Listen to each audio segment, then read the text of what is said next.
First of all, welcome to everyone here of this meeting of the Finance and Resources Committee. Audrey has already pointed out some of the rules. Usual rules apply about keeping your microphone muted unless you're speaking, and also, most importantly, when you have finished speaking, turning the microphone off. Also, if you want to, I think we've only got two that are online today, and that's Ian James and the Provost.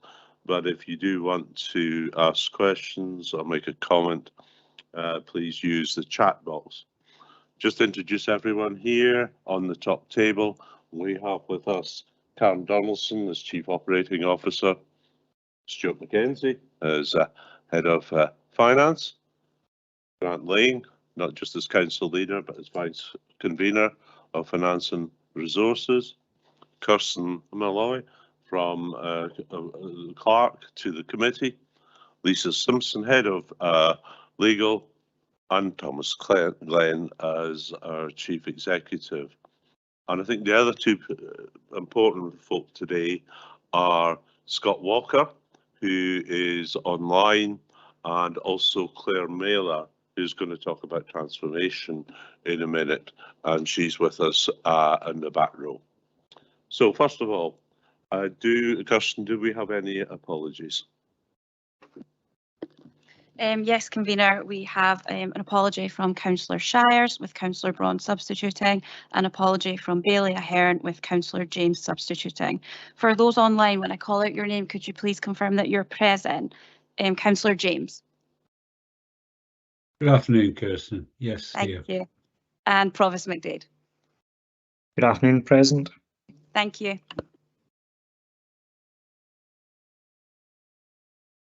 Okay, that's roll call completed, and everyone else is here in person. Secondly, do we have any declarations of interest?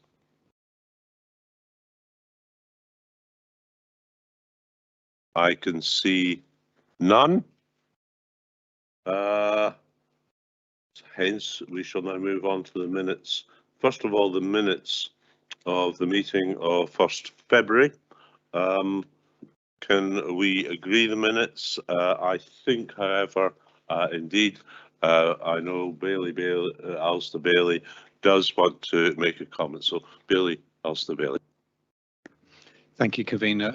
It was just to the extent I think there's an omission from the minute. It correctly notes that I declared a financial interest in item 9, but doesn't mention that I left the chamber at that point and recused myself. So I'd be grateful if that could just be updated. Thank you.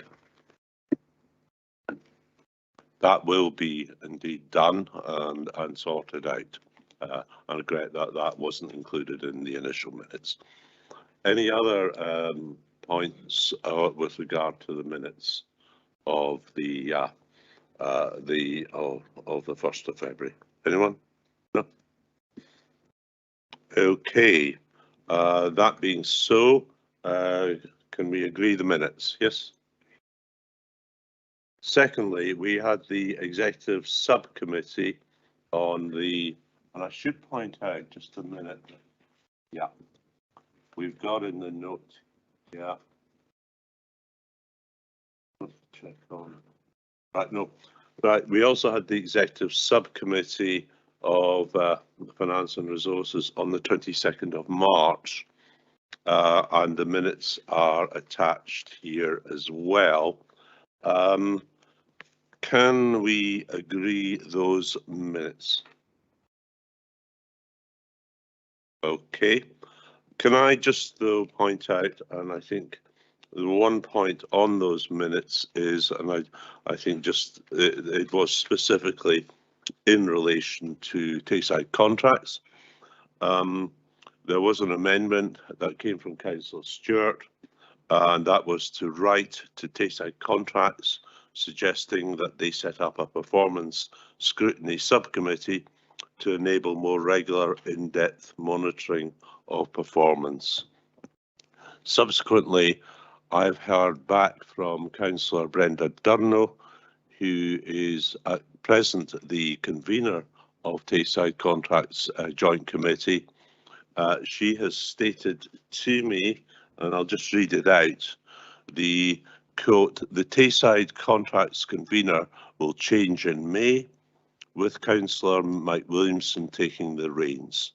In light of this change, and maybe a change in councillors on the committee too, I suggest your idea of forming another scrutiny committee, scrutiny performance team, be put on hold until the next team is formulated properly.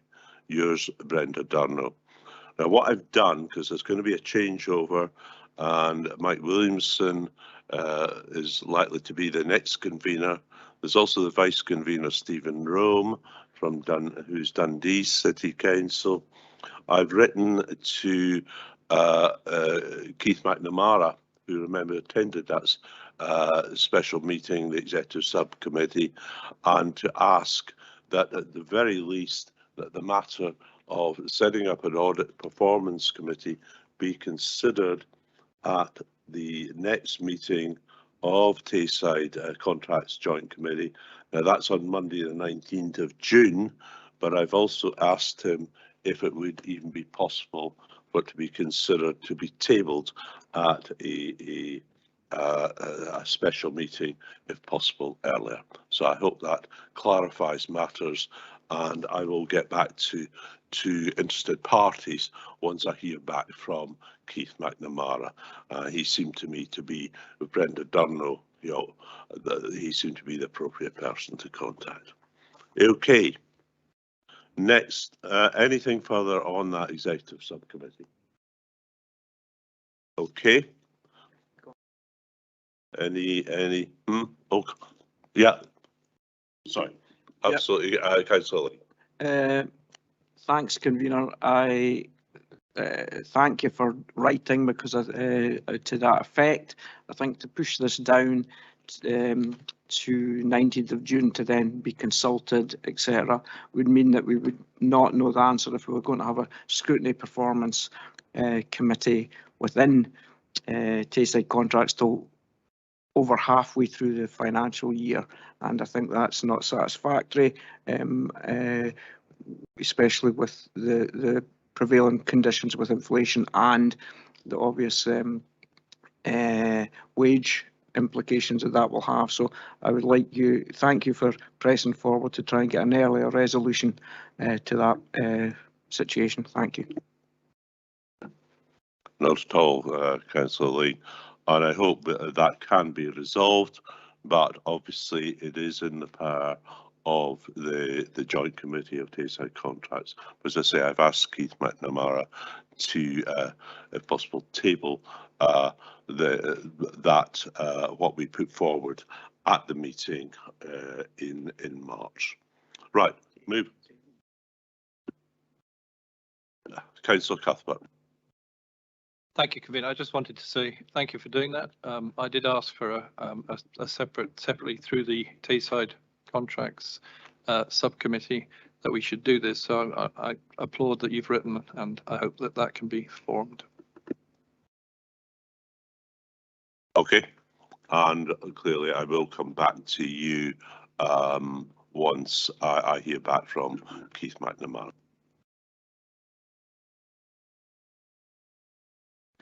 Yeah, thanks very much, Convener. I don't want to sort of over-egg this, but I think that there were significant concerns about Tayside Contracts, trading position, and the levels of scrutiny, and it does seem to me a bit disappointing that the current conveners want to defer it until the new convener is in place, and there doesn't seem to be a great reason for that. I believe the leader of the council is going to be on the Tayside Contracts board, and perhaps it would be something that could be raised at a leader-to-leader level between ourselves, Dundee and Angus, in order to get some impetus behind it. Thank you, Councillor Barrett.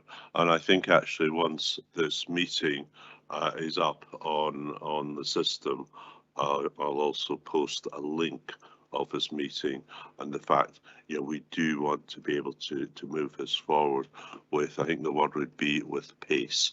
And I can't help the fact the next formal meeting is not, in fact, until till mid-June. So let us see what we can, possibly achieve on that front.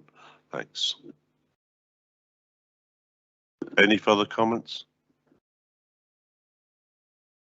Okay, move on to the next item on the agenda, and that's item 5, and that is the outstanding business statement.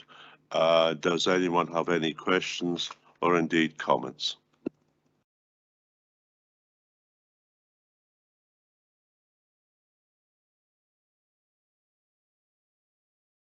Everyone happy with that? Right, that's good.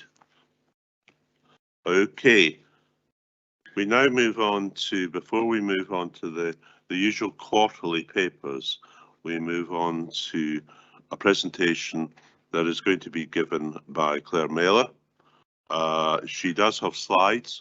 I've got a copy of them here and they will be available later on.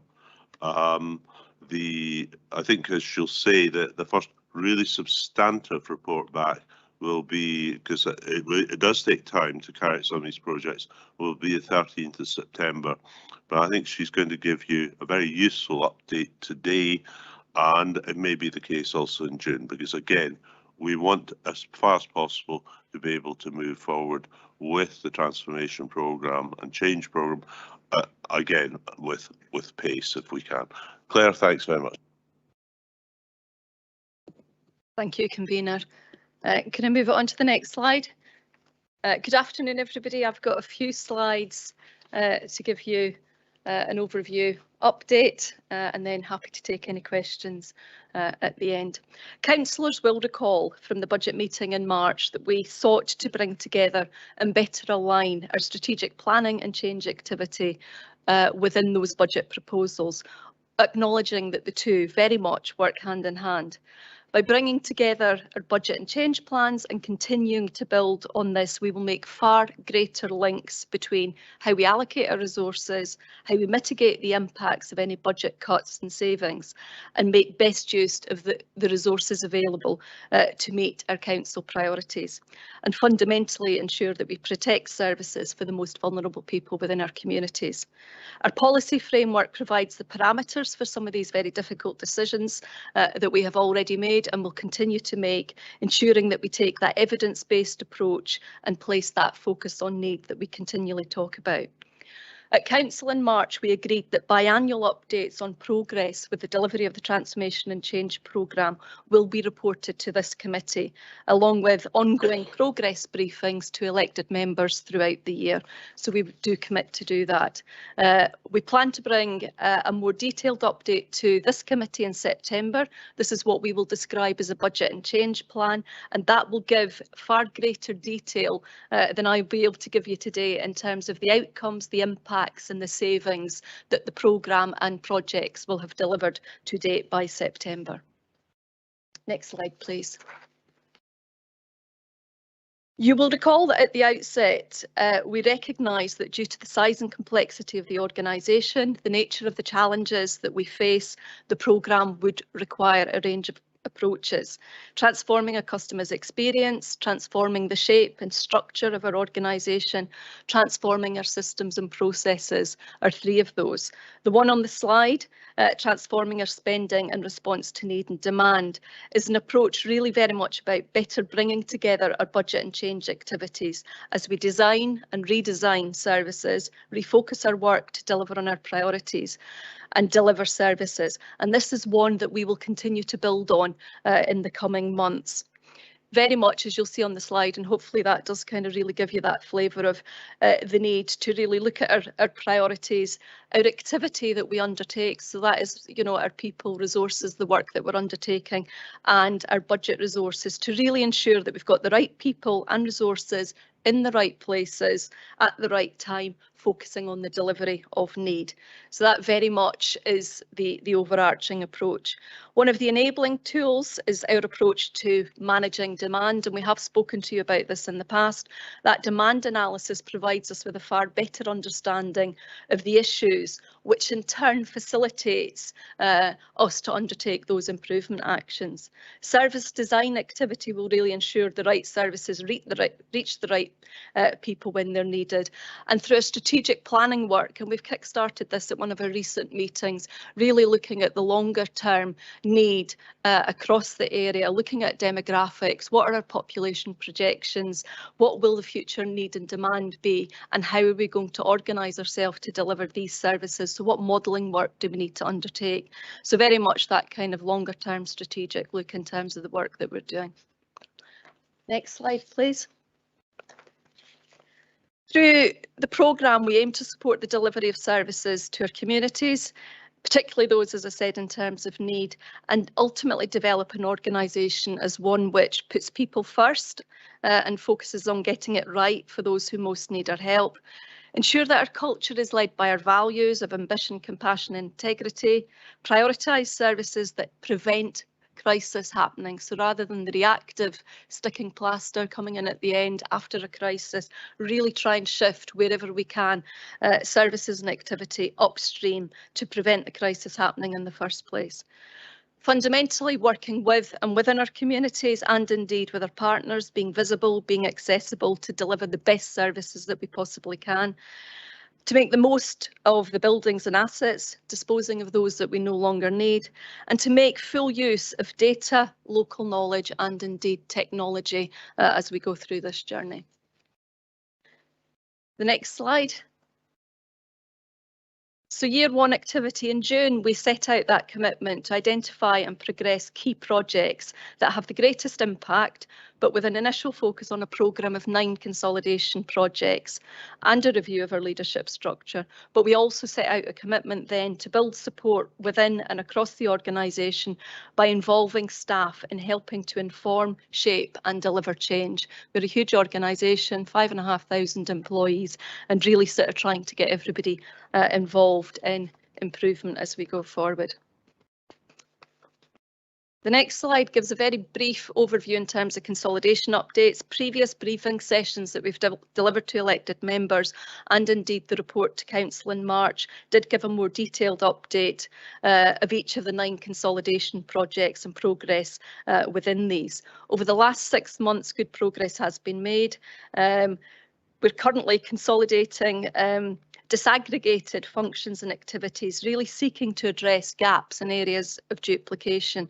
And these new arrangements, when fully implemented, will improve their efficiency and effectiveness within single points of management within the council structures, and in most areas will contribute to some of the reductions in costs and the savings that I will speak about a wee bit later on.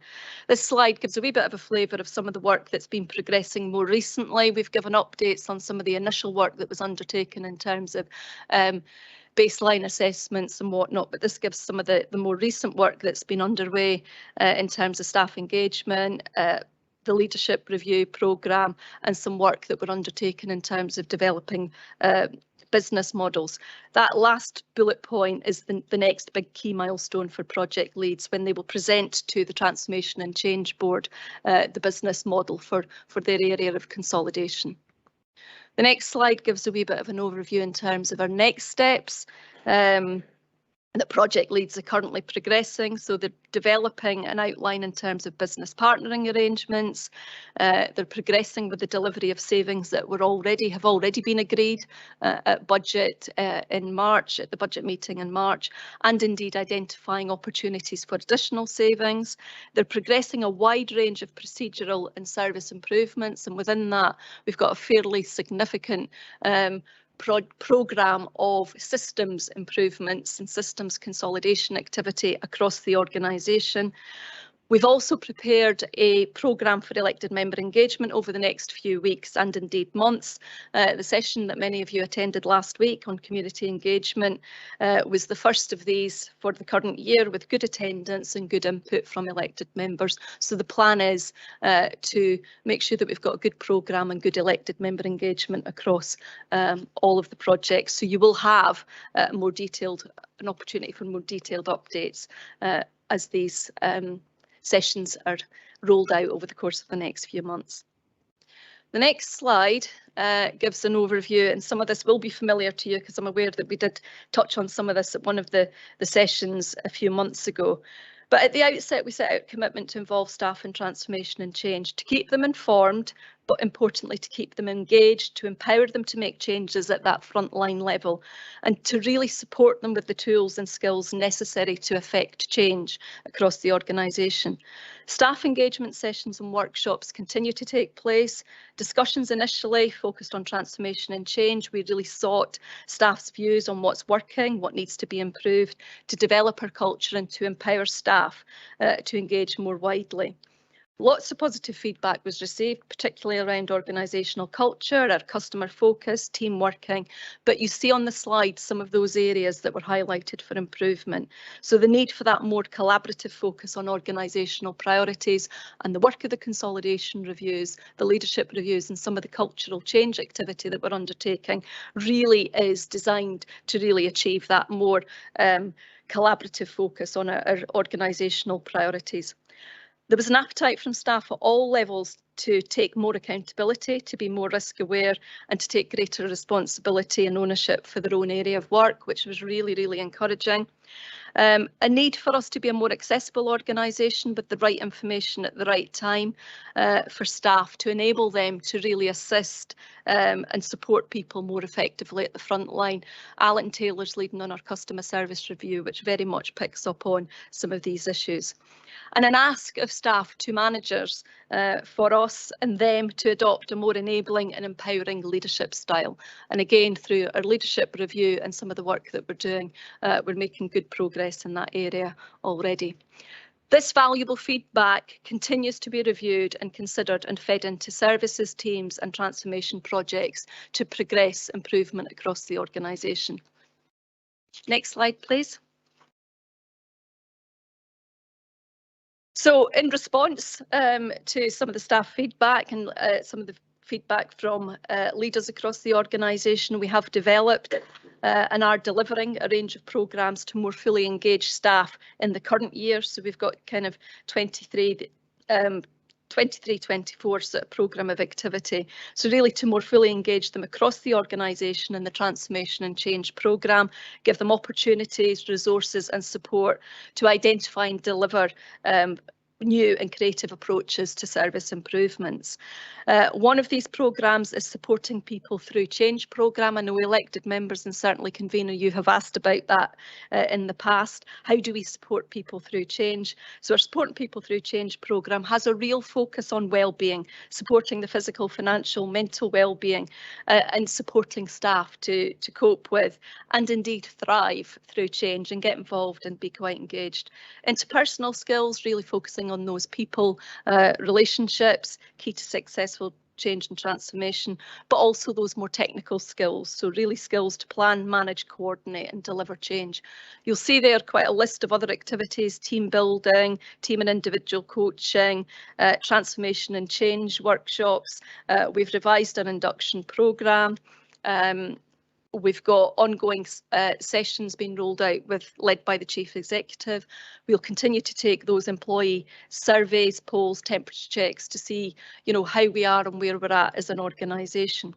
The leadership masterclasses, I think that's mentioned in one of the bullet points there, they will offer a range of bite-sized and indeed more in-depth learning opportunities to support leaders across the organisation. When I say leaders, team leaders, service managers, heads of service, any leader within the organisation at any level, to really develop or enhance their skills and competencies to effectively lead their teams and indeed services. Key components of the programme include transformation, change and improvement sessions, so such as service design, data-driven decision making, managing change, supporting change throughout the organisation.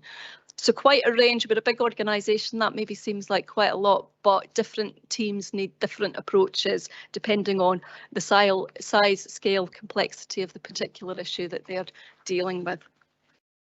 The next slide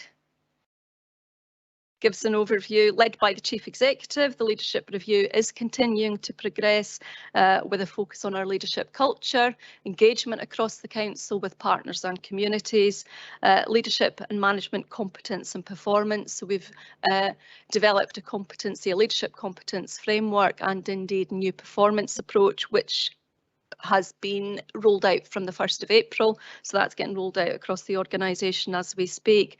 And obviously looking at the leadership structures and capacities across the whole council. All of the elements of the scope have been ongoing over the last few months, with a real focus on leadership engagement, the development of these new competencies and performance systems, and ongoing work with our leadership teams in terms of our organisational culture. The next slide gives a wee bit of a flavour of some of the next projects. A number of wider projects are already underway, and indeed more recently additional projects have been identified for inclusion. We will roll out more detailed information on some of these projects in the coming weeks and months, but the table does provide a high-level overview of the projects, some of which were noted or agreed at Council recently. So multidisciplinary working smarter, which is a real enabler for successful transformation through the way that we work, use of digital workspace design, and indeed our use of buildings. A number of projects you can see there within health and social care, and indeed education and children's services. A couple at the bottom there that will be familiar to you, and the next slide has another few within there in terms of the review that we've commenced with Alios. Digital transformation and the systems activity that I mentioned sits within that. Tayside contracts, you're obviously aware that that has been initiated, and a review of public transport.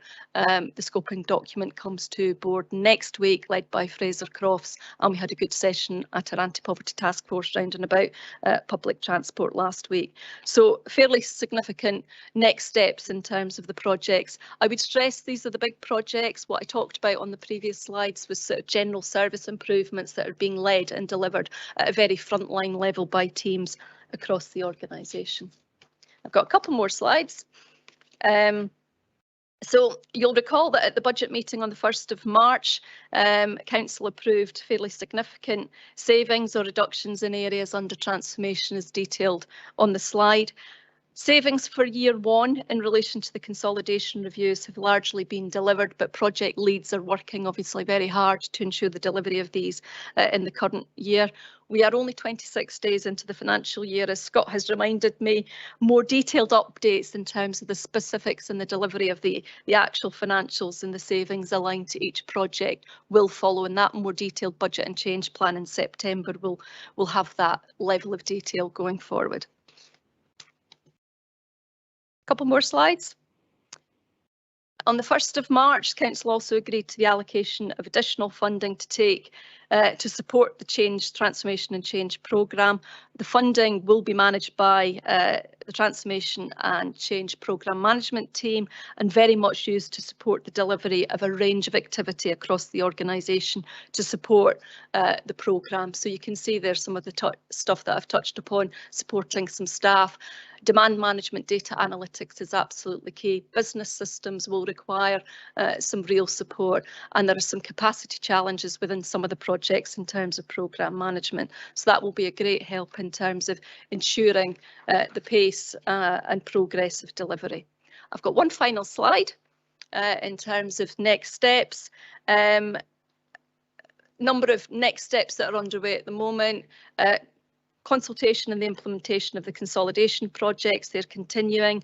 The leadership review, formal engagement, formal consultation will commence into next month. The alignment of those budget setting and transformation and change programmes, so really the work that I described in terms of that budget and change plan, pulling that together, and we will bring that to this committee in September. The staff engagement programme that I've described is rolling out, and further projects as they are identified will be brought into the programme as required, with that real focus on those projects that are going to have the greatest reach and impact. And again, as I say, we will continue with elected member engagement as far as we possibly can. Okay, thank you, Convener. Claire. Claire, thank you very much for that very thorough and very comprehensive presentation. What I think it indicates is just the, in many ways, the enormity of the journey that we're embarking on and have embarked on. and it's not just this financial year and next financial year, but it's certainly the whole 4 years. Claire, I think the slides, I don't think have been circulated yet, but I know they will shortly. And I think if possible to all councillors, not just members of this committee. And so I'm now going to proceed to ask, are there any questions?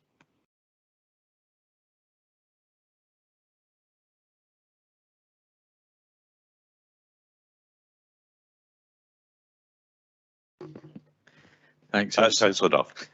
Thanks. I was searching to try and put a queue in on Teams there. It was with regards to the slide there that you talked about employee surveys. You know, how often are we planning to hold these, or how often do we hold these? And are they sort of general for everyone or targeted for specific areas? Thank you. Claire? Thank you. We normally undertake an annual employee survey, which is the same survey that goes out across the organisation and does sort of quite a sense check in terms of some of the challenges, how staff are feeling. Often we will tweak the survey if there are particular issues. So the last one we very much had quite a focus in terms of the culture of the organisation. What we plan to do this year, and the OD, Charlene Guild and the team are leading on this, will be actually to undertake some sort of smaller pulse surveys, and we will also do some surveys within particular areas of change. That information is then used by managers with their teams to say, right, what's working, what's not, where do we need to improve? So that can happen at a team level, but also at an organisational level in terms of improvement.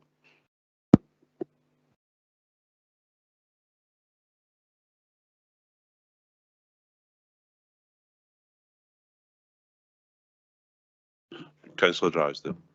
Thank you, convener. Reliable data is obviously key to a successful evidence-based transformation activity. And you yourself, convener, referenced the enormity of the work streams that are in front of the council over the coming period. What assurances can we receive that sufficient resource is being deployed towards generating accurate and reliable data and the analysis thereof to inform executive management? Claire?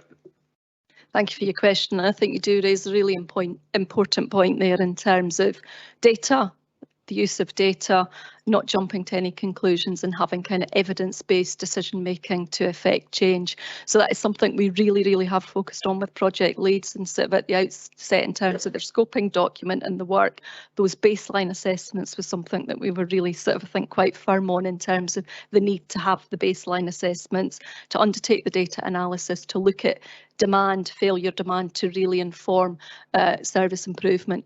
We have within Alan Taylor's team a good team in terms of the IT activity, in terms of being able to pull together the information that's needed. So that's really positive.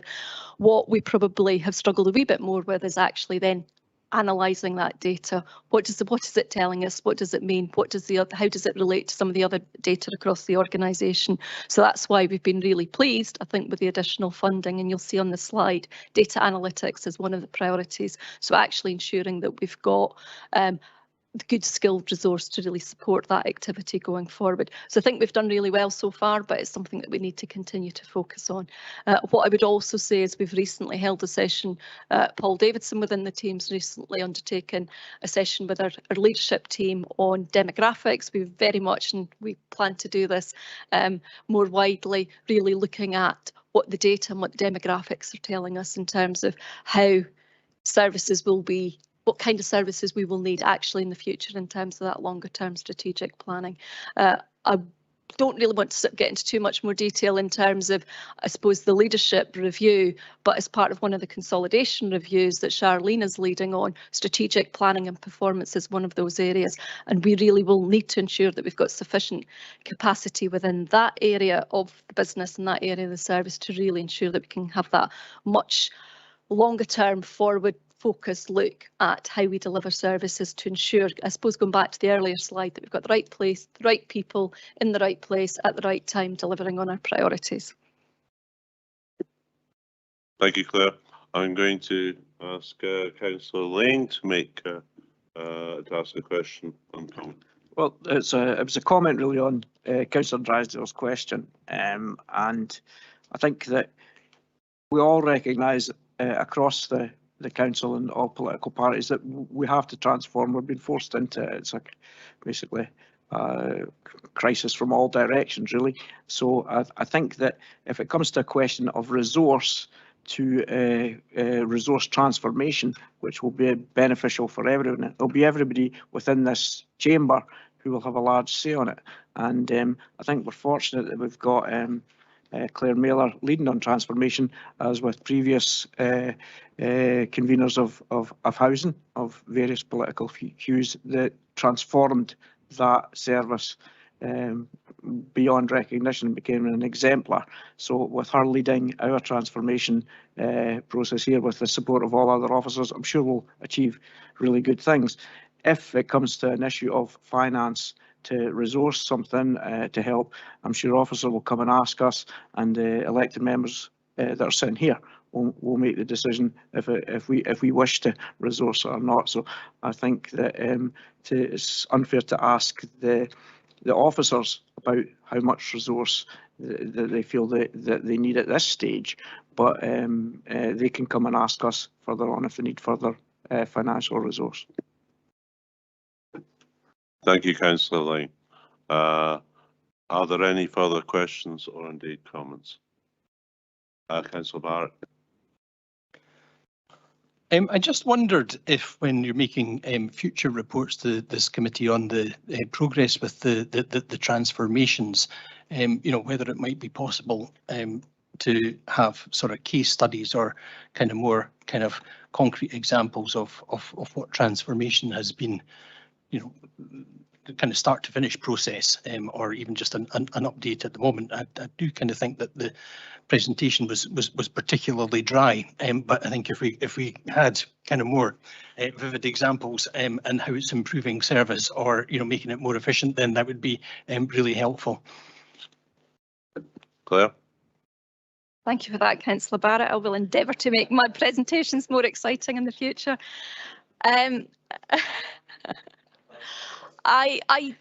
I think in terms of the point, in terms of the so what impact question, I think you raise a good point. I think we're still at an early stage that the benefits of the work that we've undertaken to date haven't been fully realised. And in the future, absolutely case studies, but I think what we need more of is some of the so what impact questions. So there's a lot of work that I probably have described to date. And, I think I said kind of in my opening remarks, we will bring that kind of budget and change plan and be in a position then to give a bit more in terms of the so what impact, what difference are we making on the ground in terms of efficiency savings, improved outcomes. And I think, again, some of the work that we've done in the past has been benefits realisation exercises where you've actually taken a case study such as you've described. Some of you might recall some of the work that we did within housing repairs within the private sector. We took a process that maybe took 3 hours, reduced it down to 1 hour through, say, the use of systems and technology. I would love to have been able to give you that today. We've asked, one of the asks of the project leads is a bit more of that, and certainly our chief executive's been saying, right, where's the so what, where's the impact, what difference are we making? They are working away at that at the moment, and we will have going forward more examples, I can absolutely assure you. Councillor Barrett, anything further? Right. Any further questions or comments? Right. Can I just say thanks very much, Claire. Grateful to you. I think actually the point about case studies is very valid, but I think those studies are going to be driven out by a number of the reviews that are carried out, and we have already, a number of council documents in the past actually shown specific case studies, so it can relate and be seen to relate to real people and real communities. I think the question of resourcing is absolutely crucial one, It's not just on data analytics, and indeed it may well be as we proceed on this journey, we will have in some areas to have to spend to save, and there really shouldn't be any false economies if we want to achieve what our objectives are. But once again, thanks, Claire. Right, we move on to more usual business, and we now move on to the revenue budget report, the number 4. It's the last for the 2022-2023 financial year. And can I ask, and online, Scott Walker to introduce the report. Scott. Thank you, Convener, and good afternoon all. This is the 4th and final revenue monitoring report for 22-23 and includes projections based on our January ledger. I'm pleased to report that we're now projecting an underspend of £860,000, which is a positive movement of around 2.4 million from the position I reported to you in February. The movement was made up of increases in projected net underspends as well as additional income, and I'll provide further details on those shortly. The final outturns for 22-23 will be included in the draft unaudited annual accounts that the Audit and Risk Committee will consider later in June. In section 5 of the report, we provide an update on service revenue budgets. The projected underspend in education and children's services has increased by £335,000 to £813,000. The main reason for this increase is additional staff slippage across the service due to proactive workforce management measures. Within the devolved school management scheme, there is a projected underspend of £807,000, which represents 0.7% of the overall DSM budget. And currently, we're projecting a £300,000 underspend on the Pupil Equity Fund. The Education and Children's Services update also includes further information in paragraph 5.3 on the financial consequences of the teacher strike action that took place during 22-23. Across the community service, the underspend has increased by £985,000 to £1.248 million. There are several factors contributing to this positive movement. Firstly, additional income of £430,000 from planning and building warrant fees and bereavement services. Secondly, the projected overspend on winter maintenance has reduced by £450,000. And thirdly, savings on fuel and waste disposal contracts.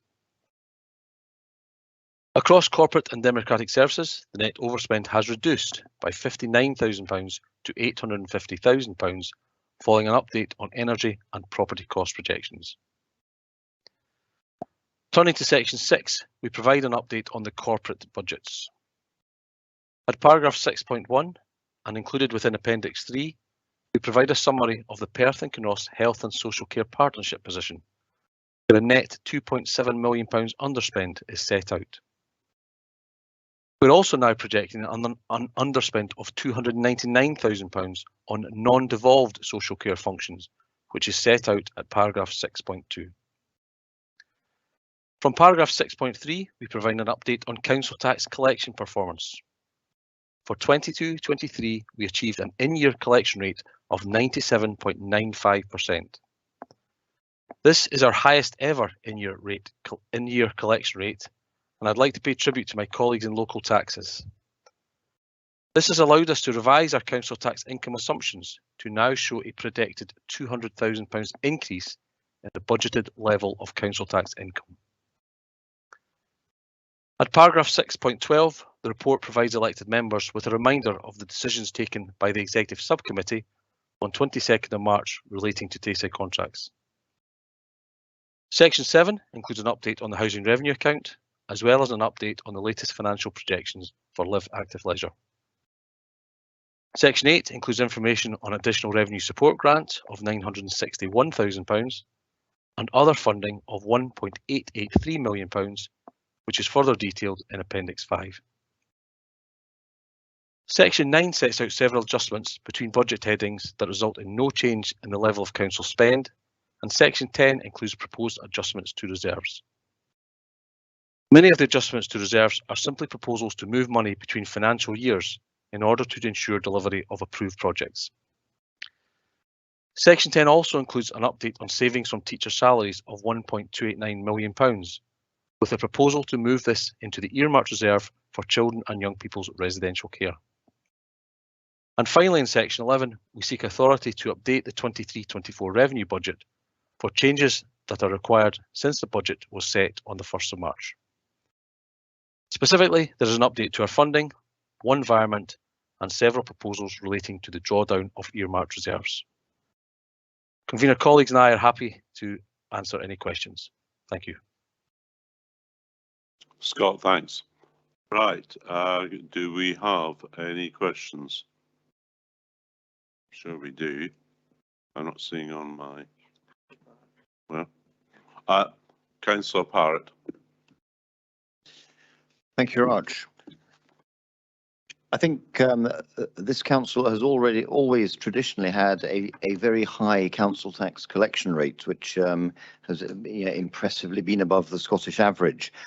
But I looked at the figures at paragraphs 6.5, 6.6 and 6.7. And what's impressive about 6.5 is it's not so much a 1% increase in those who have paid, but almost a 30% decrease in those at this time of year who've chosen not to pay by now, which seems very impressive. But the figure of 1% to me, roughly, surely is about, against the total value of our council tax collection, 1% is about £1 million. Then I look at paragraph 6.6, and I see that between the 1st of April 2022, the start of the year when we would have planned the collection of council tax, and the end of the year, there's an increase in 750 properties, which suggests an increase averaged over the year at about £500,000 due to the increase in the number of properties. And both of those figures are higher than the projected final increase on what was planned of £200,000, which is expressed at paragraph 6.7. So I'm left a little bit confused. Does that graph or do our projections work on the number of properties we have at the start of the year, or does the graph take account during the year of the increasing number of council taxpayers? And I'd be interested on how that figure of £200,000 is arrived at, because it doesn't seem to be consistent with what I can see from the two preceding paragraphs. Thanks. Thank you. I think I'm going to go direct to Scott, and then it may be that one of the, I think Kevin Fraser possibly may want to come in too. But Scott. Thanks, Convener. Yeah, and I'll start off and then I'll hand over to Kevin Fraser. So, Councillor Parrott, the collection figures that you're referring to are on our gross collection rate. What it doesn't take account of is increased levels of council tax exemptions, increased levels of council tax discounts. They are the other side of the equation in terms of our actual levels of council tax income. And in terms of the number of properties, we prepare the budget based on an average, and we estimate the average mid-September. So, sorry, in September. So if we get a property coming onto the valuation roll from the 1st of April, we get the full benefit of it. But obviously, if it only comes in the 1st of March, we only get 1 month's worth of council tax, which is why what we're aiming to do in the graph at 6.6 is really cross the budgeted line, which is a dotted line, in September, because then we've got the benefit of the stuff before the 1st of October, and then the benefit of the stuff after the 1st of October. At that point, I'd like to hand over to Kevin, see if he's got anything else to add. Thanks, Scott. Thank you, Scott. Thank you, Convener. Yeah, the only other thing really to add that kind of makes this year a bit different from previous years is the cost of living awards that were made at the start of the financial year.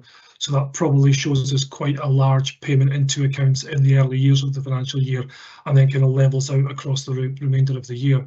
And obviously they've made quite a difference in terms of cash flow and also overall, and as they have significantly helped the collection level throughout the year.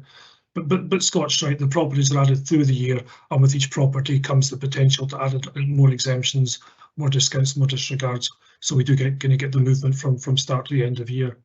But again, in terms of collection, we're pleased to report that we've done exceptionally well yet again this year, and we kind of, but with a nod to the cost of living awards that were put into the accounts in April. I hope that helps answer the question.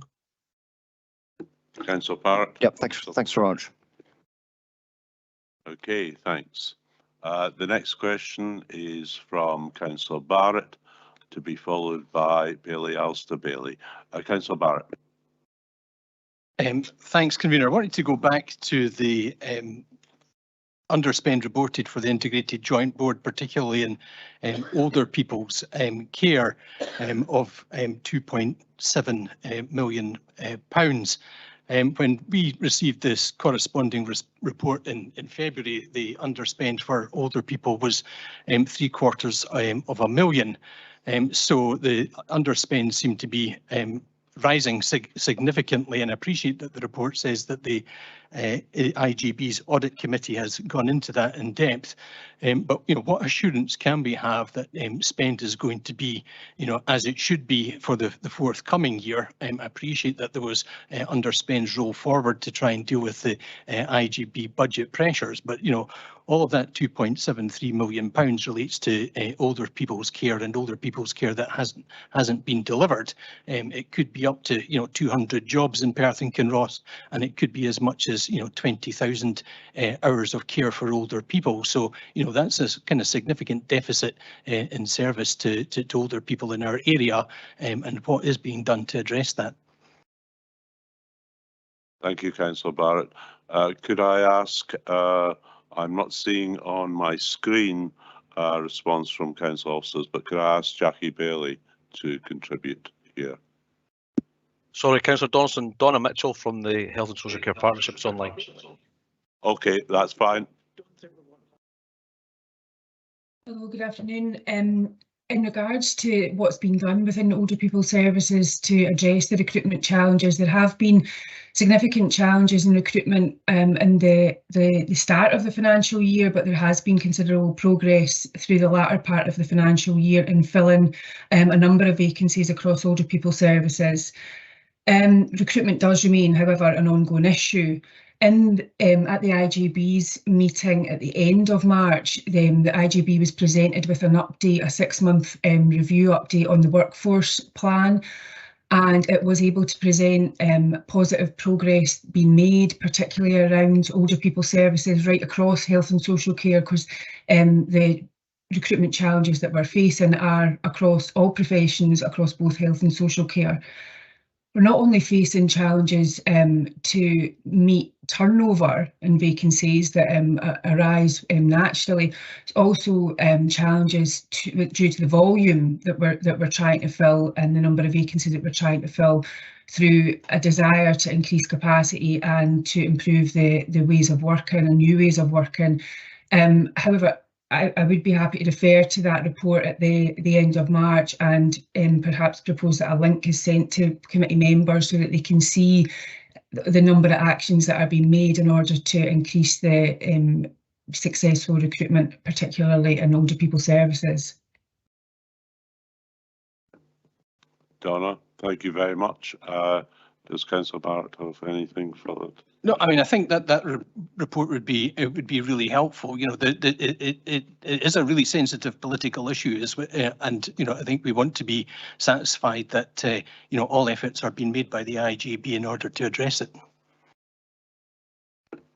Donna.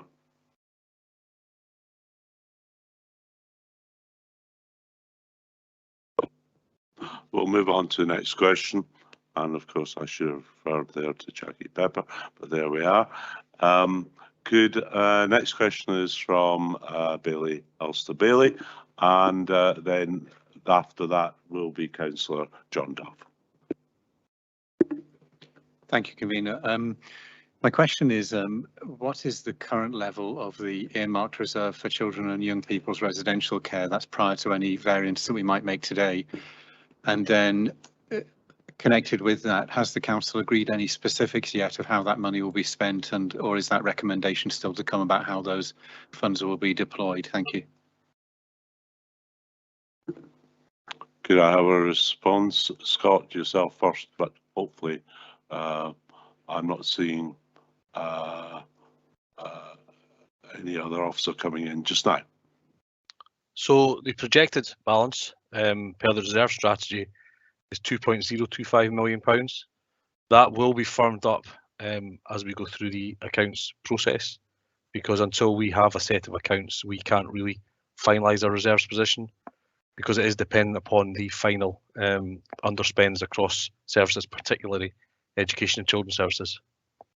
And Ms Devlin's now got her hand up as well. Sorry to answer. Yeah, can I ask Sheena Devlin to contribute and respond? Thank you, Convener.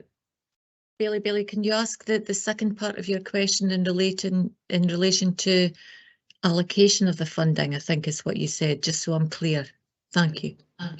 Yes, certainly. So thank you for the response, Scott, there. That's where I expected to be. So the question is, has the council agreed any specifics of how this £2.025 million will be spent, or is that recommendation still to come to the council or the relevant committee, looking for whether the detail of how that money will be employed has been agreed, or whether that's still to be agreed? Thank you. Sure. Bailey, I can confirm that at the council budget meeting, there was £100,000 allocated towards additional study support for pupils in the senior phase over the Easter holidays. There was £50,000 also allocated in terms of translation tools and equipment for young people for whom English is not their first language. Thank you. Yeah, surely. Those two things sound very laudable, but the budget we're talking about is for children and young people's residential care. Is this earmarked reserve maybe just not labelled correctly, because those two things don't sound like they're linked to residential care? Sheena first. The money, sorry, the monies I'm talking about is the monies that were made available to us as a result of the strike action, so that the 100,000 and the 50,000 are coming from that. And there was also discussion around a proportion, and Scott, you'll be able to confirm the amount from that towards the overspend in terms of residential care for children and young people. I can't just quite recall. Sorry, I don't have the exact figure to hand. Thank you. Scott. So sorry if I picked that. So I think the current contribution from education, £700,000 was what we were working on, but that's what will be updated as we close the accounts.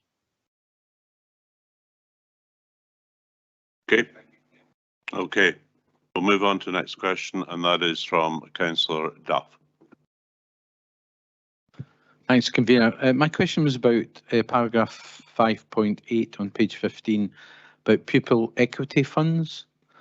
I understand obviously that the funds are allocated by financial year, but the expenditures incurred by academic year.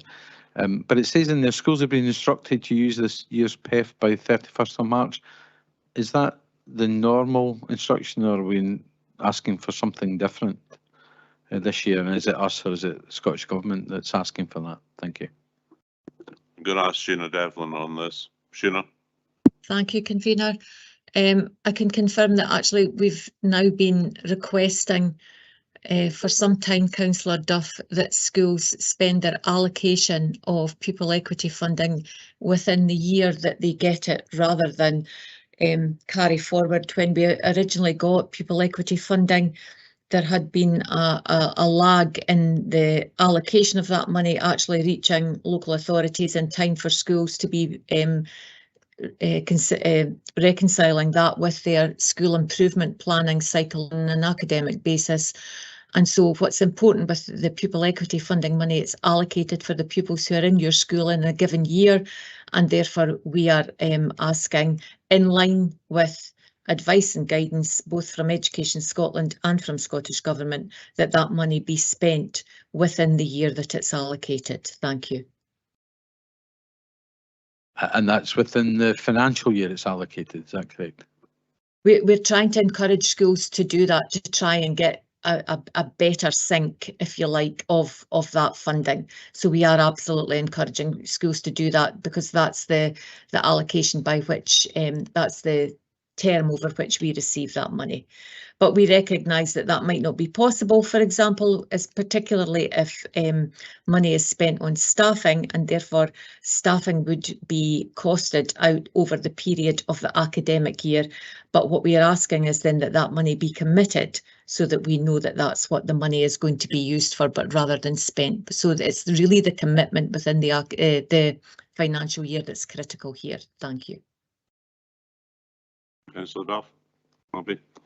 Right, move on. Next question is from Councillor Drysdale, and then if nobody else has asked the question, first of all, I'll move on to a second question from Councillor Barrett. Councillor Drysdale.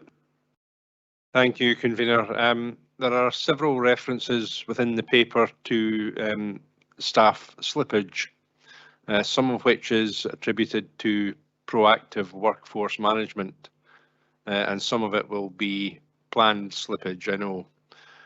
Are we able to extrapolate the extent to which there is unplanned and unwanted staff slippage, presumably due to recruitment and retention issues across the council?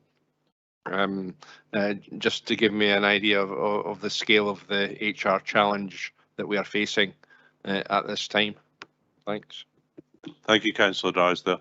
I'm not quite sure whether Pauline Johnson or Karen Donaldson. Karen, thank you. Councillor Drysdale, we're not able to extrapolate and show the difference between planned and unplanned staff slippage. I think it's fair to say that towards the end of a financial year and you see a large slippage figure, a fair bit of that relates to posts that may have been held vacant pending decisions through the budget process. You will obviously recall from the papers that you would have seen in March that we do hold vacancies where there are recommendations for savings to be taken. So therefore in the next financial year the money won't be there for those posts, so we have a smaller staff budget next year, and that's our starting point for the next year. So that's why the figures are higher than you would normally expect, and especially so in Q4.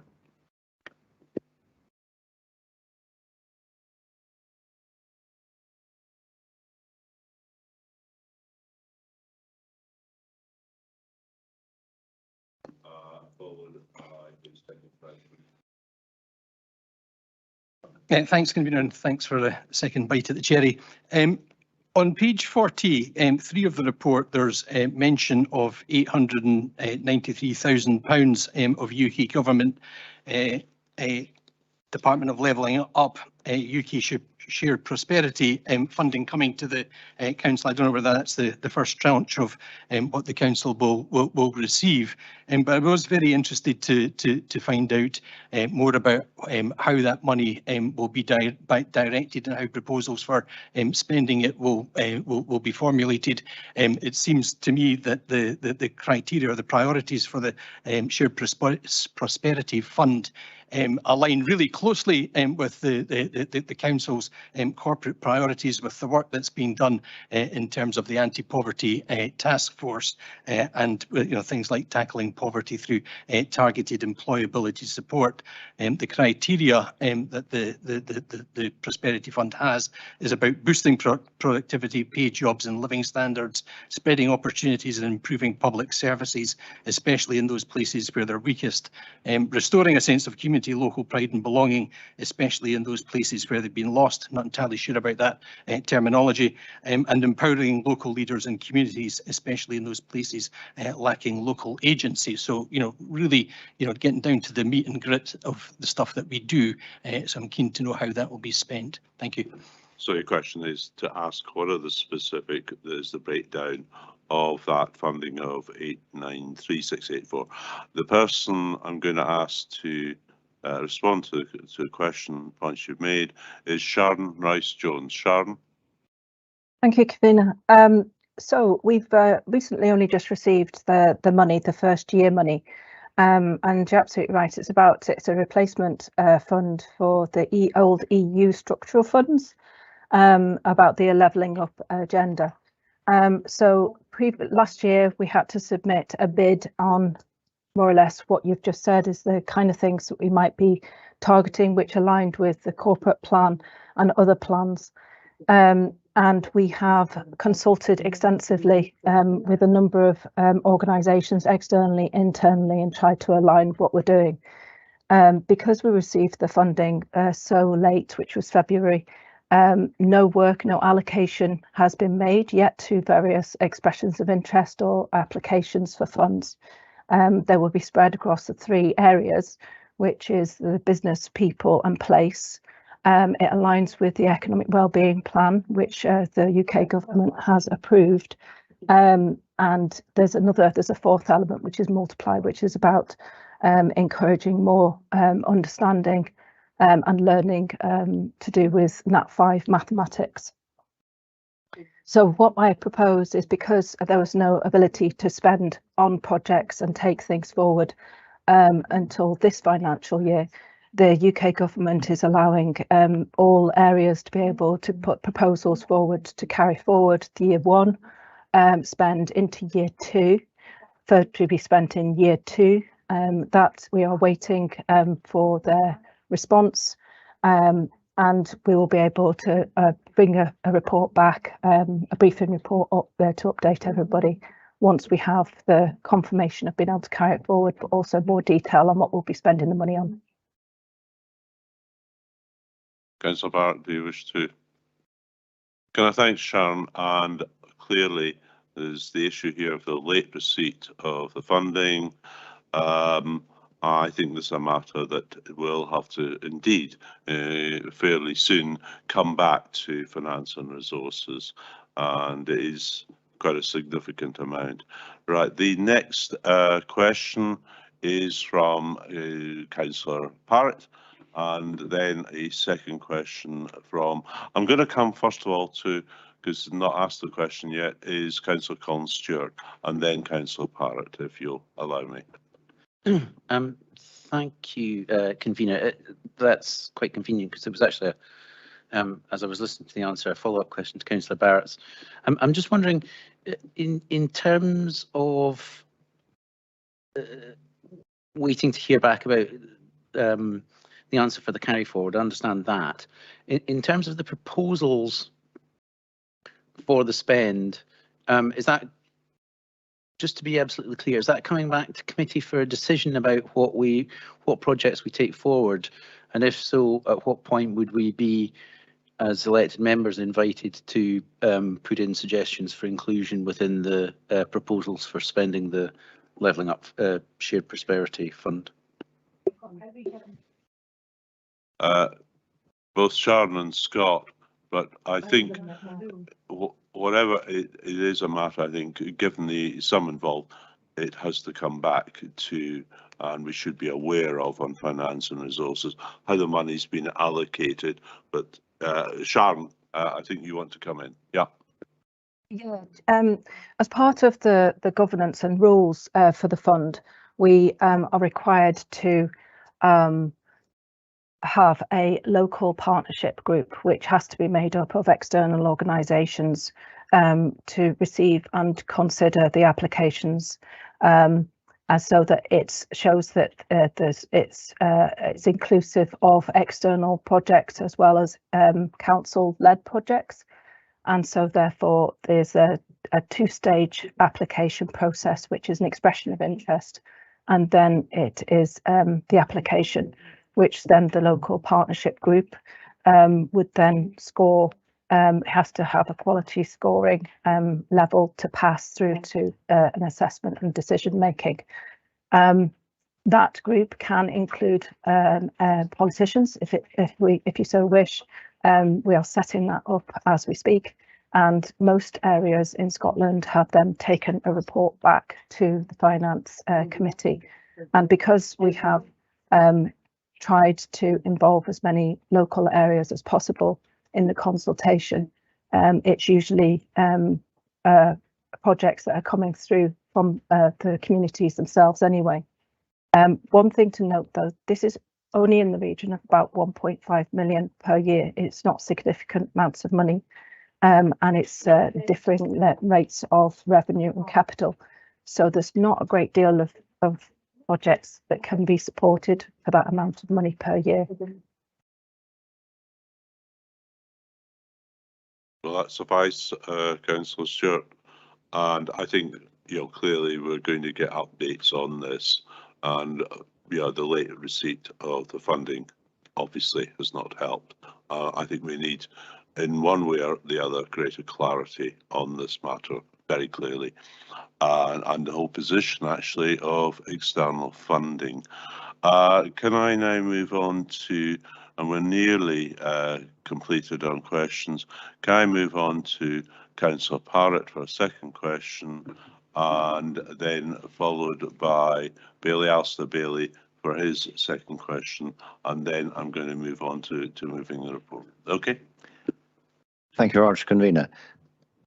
I'm at paragraph 8.2. The increase of £961,000 from Scottish Government for the revenue support grant is very welcome.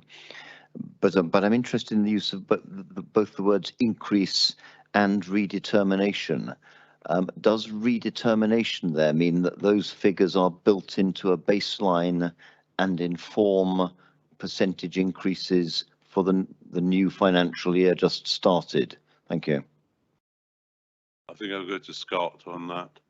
Scott. Thanks, Convener. So redetermination is one of some of the language we use. We are advised of our revenue support grant, obviously in February and March of the preceding financial year. The Scottish Government then give us a redetermination, which basically means they give us additional funding, which is traditionally paid in March of the following year. So the £961,000 that's referred to in this report would have come through in the last 2 or 3 weeks of March. So redetermination is really just an update to the funding we get from the Scottish Government. Thanks. My understanding is still not complete, for which my apologies. Does it mean then that figure is built into the baseline for the next year, or it's not? So it depends, Councillor Parrott. For example, the fourth bullet point, the funding we received for Project Unicorn, that will be non-recurring. That was a specific event.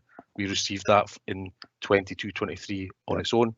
In terms of the teachers' pay award, some of that will be built in going forward because there's a recurring pressure around that. So it very much depends upon what the funding is for. Thanks very much. It's even more of a technical term than I thought. Thanks. Yes, finance isn't always, certainly not easy at times. Could I come on to, for the last question, to Alistair Bailey. Bailey. Thank you. My question is a brief one. It's about section 10.13, financial insecurity and tackling poverty. It was previously reported an underspend of £650,000 in that area. That's actually grown by another 30,000, so 30,000 in sort of the wrong direction, because we're not giving, it means there's less help going to those who are in need. In brief, what's the key reason for that? Is it lack of demand? Is it lack of ability to reach the people who have the need? Or is it maybe lack of capacity, that we maybe need to build more capacity the next time we plan to address poverty? Thank you. I think I'm going to direct that question to Claire. Oh, Scott. Okay, Scott. Okay, thank you. So it's really all of the above, Councillor. Bailey. We've updated our projections. We've not been able to get £30,000 out of the door in the last financial year. Therefore, we're seeking to carry it forward so that the financial capacity is not lost. But it might also be because we're able to attract other funding. So we would always try and maximise the use of external funding, other grants, etc., before we used council money, because it's easier for you as elected members to carry that money forward than it necessarily is with external funding, where there might be terms and conditions. So really, we're just trying to maximise our bang for our buck when it comes to supporting financial insecurity and tackling poverty. Okay. Right. I'm now going to move on to moving the report. I think we've exhausted quite a number of questions here. I'd point out this is the final revenue monitoring report for the financial year to end 31st March. As Scott has mentioned earlier, the actual year-end accounts are not going to be available in draft form probably until, I think, June. Scott Walker, as Chief Accountant, he's provided us with an update on the contents of the report. It gives quite detailed commentary, as always, on the financial performance of the Council. I think initially I would say I'm pleased to note that we are now projecting an overall underspend of £860,000. Given the pressures facing the Council, and I think we all are aware of what they are, including our response in particular to the cost of living crisis and to inflation, this position is, I believe, to be welcomed. I'm sure that the committee will want to join me in thanking not just our finance teams, but also staff across the Council. I think in particular, I'd like to pay tribute to our local taxes team, who have once again excelled with their professionalism, with their hard work. Assisted by the Scottish Government's cost of living support for households, they have achieved a record level of in-year council tax collection of very, very nearly 98%. I actually think that is quite outstanding. I don't know where that places us in the league table of local authorities in Scotland, but I think we will be right towards the top.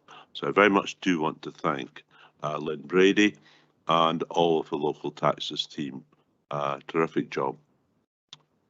The report also includes commentary on a couple of other issues that I think merit a few words. First, I fully support the proposal to earmark and carry forward 140,000 to take forward the Council's climate change agenda. Secondly, I very much welcome the recommendation that will see us earmark all of the savings from teachers' strikes. The SNP administration has been clear that we would not benefit from the teachers' strikes. By applying 1.289 million that was not spent on teachers' salaries to the earmark reserved for children and young people, we have made good on that commitment. Moreover, I'm delighted that we are already making plans to draw down on this funding.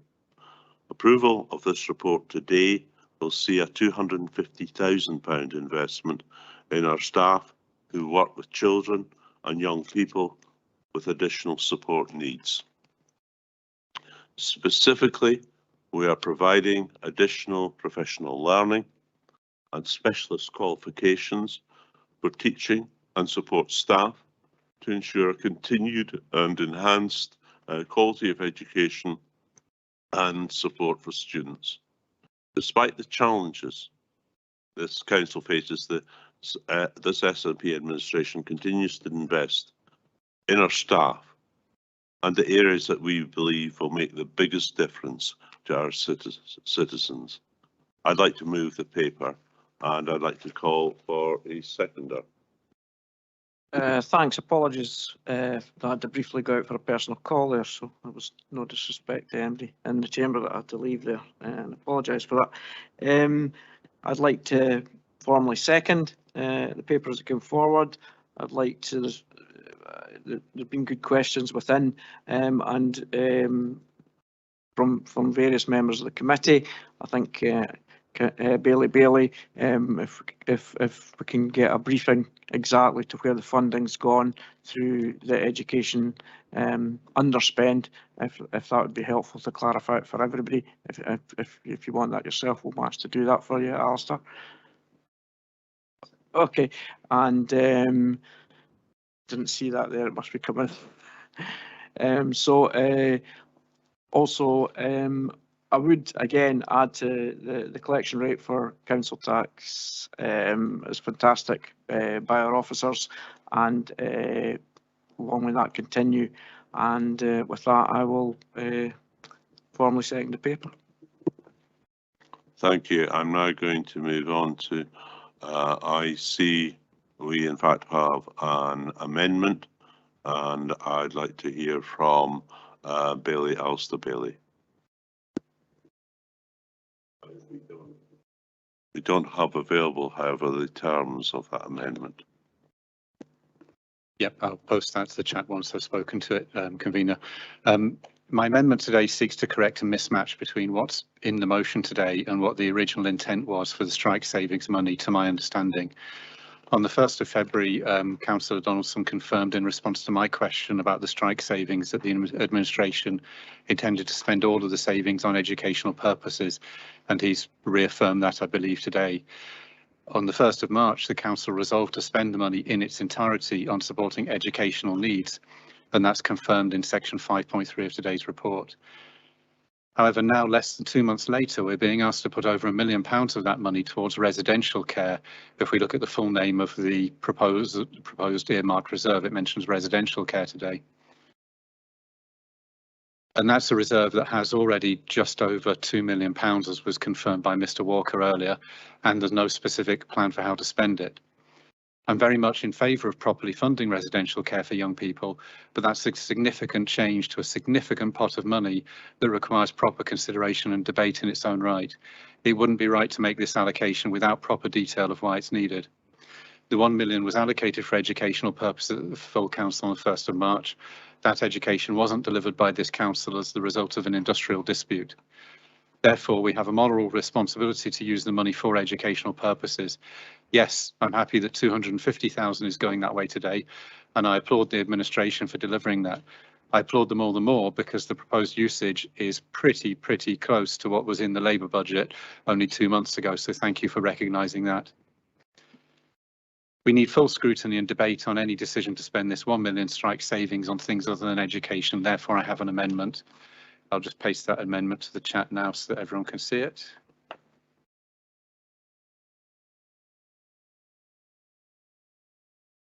And meanwhile, I'll just read it out for clarity.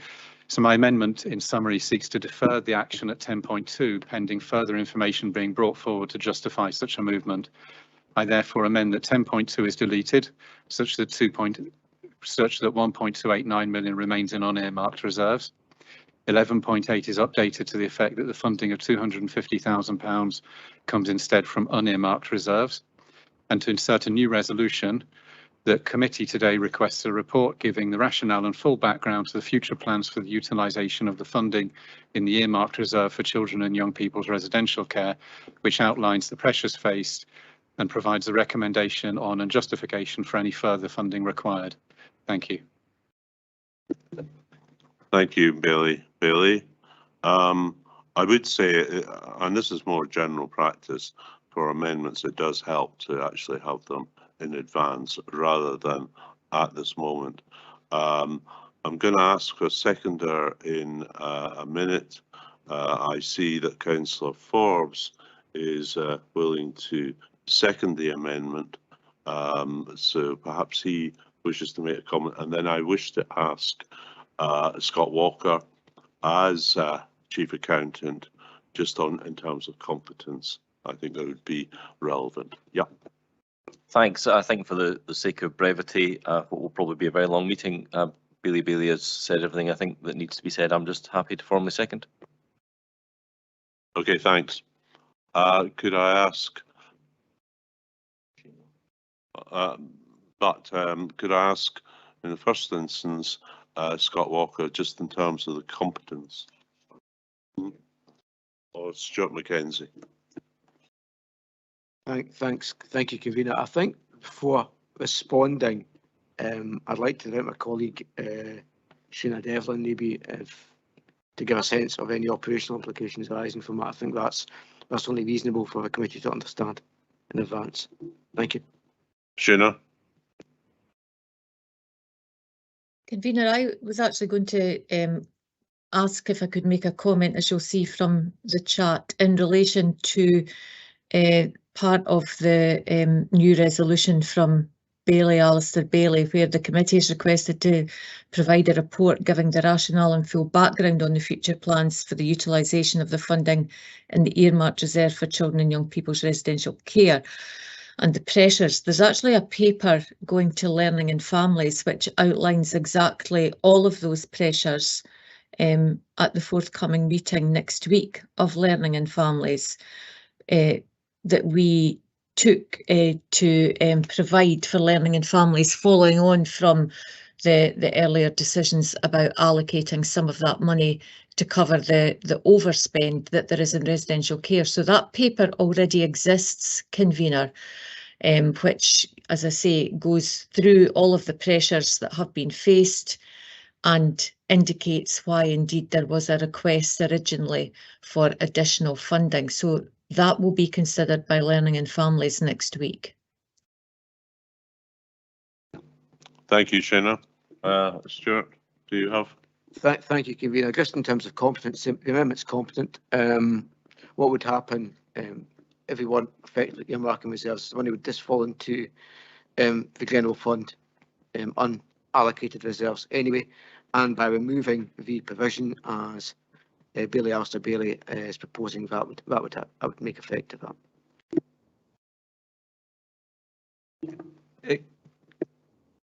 Yeah, Councillor Lane. Was the funding for the residential care not allocated partially within the budget proposals put forward by officers back in February, March? Councillor Lane, the overspend in residential care was proposed to be met from, I've just checked back, and Scott Walker mentioned this earlier, approximately £700,000 of an underspend within the wider ECS budget and approximately £300,000 of an underspend within the REACH budget. So approximately £1 million of the total of the overspend would be met from within the service, and therefore there was a request made for the difference of the overspend for a period of time, and that's what the paper going to Learning and Families next week outlines, how we've resulted in being in that situation and what the plans are to mitigate that with that additional funding. Thank you. Right. The Stuart Mackenzie has deemed the amendment to be competent. We can, I don't know if members wish to have a short recess or we wish to move to comment on the overall report. Remember, this is the full revenue monitoring report, but is also for discussion on the amendment. Do we? Right. Because you can make a decision that affects. No, okay, let's have I'm going to call a 10-minute recess, and I think, so we don't get ourselves tied up in the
I'd like to recommence. We have an amendment. We've had a fairly lengthy recess there. We have a proposal for the amendment from Bailey Alistair Bailey, a seconder from Councillor Angus Forbes. What I propose to do here is to take a debate on the amendment. I don't think it'll be terribly long, then move to a vote, and then I think it may well be people want to make comments on other parts of the paper, possibly. Yeah. So, do we have any comments on the amendment? Convener, on a point of order, I think what you're proposing doesn't conform with standing orders where members get the opportunity to speak once. Now, whether that's for or against the motion or the amendment, or to comment on the paper as a whole, there should just be the one opportunity to do it, and let's move on.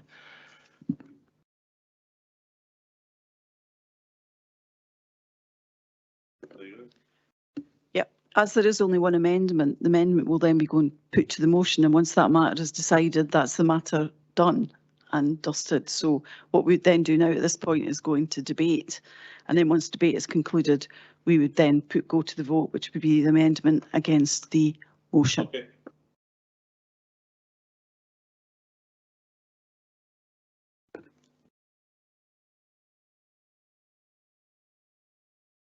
Provost McDade has already come in. I also see Councillor Colin Stewart wants to make a further amendment. I do not have the text of that amendment. And I think actually for future, I'm going to insist that on understanding orders, it should be amendments are put in by midday, the day before the meeting. And that I think will help proceedings going forward. Right, Councillor Stewart.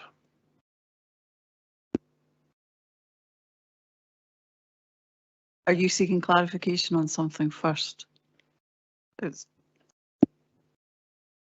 Thank you, Convener. In prior revenue monitoring reports, we had sequestered 40,000 out of the original 50,000 from last year's budget for events licensing into a reserve. And so my amendment is that the constraints on the events licensing reserve be broadened so that community groups and charities can apply into the fund for new licenses in order to support community events and the recovery of groups, charities and communities from COVID. I've clarified prior to the meeting with officers that events licensing reserve of £40,000 is likely to be underused by £15,000 to £20,000.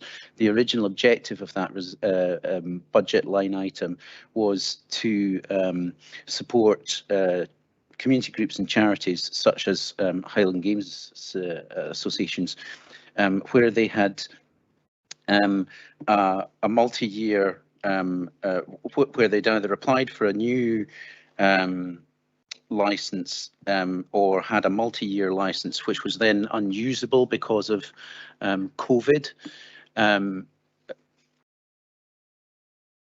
But given that there was a projected underspend on that reserve, I think it would be sensible at this point, as we come into the summer where a lot of events are going to happen, to widen out the potential usage, particularly given the underspend, to support community groups with their events. And that might encourage new events to come forward, which would actually broaden our general community resilience.